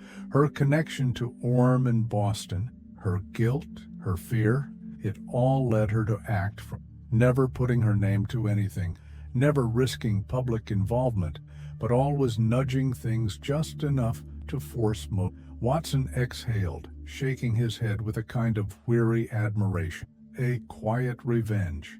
Holmes refolded the letter and slipped it into his coat pocket, and the two men sat in companionable silence. The clock chimed the outside. The carriage wheels crunched softly over gravel as it pulled up before the inn. Holmes stood, gathering his bag. As they made their way to the door, Holmes paused one last time at the threshold of the lounge, casting a final glance over the worn furniture, the cold fireplace, the place where Roe had once sat, and written warnings no one had read in time. Watson pulled on his gloves. "Back to London, then?" Holmes gave a small, knowing smile. "For now." They stepped outside into the cool afternoon, leaving behind the Holloway Inn and all the secrets it had held for far too long. Behind them, the old house, its history rewritten, but at last honest.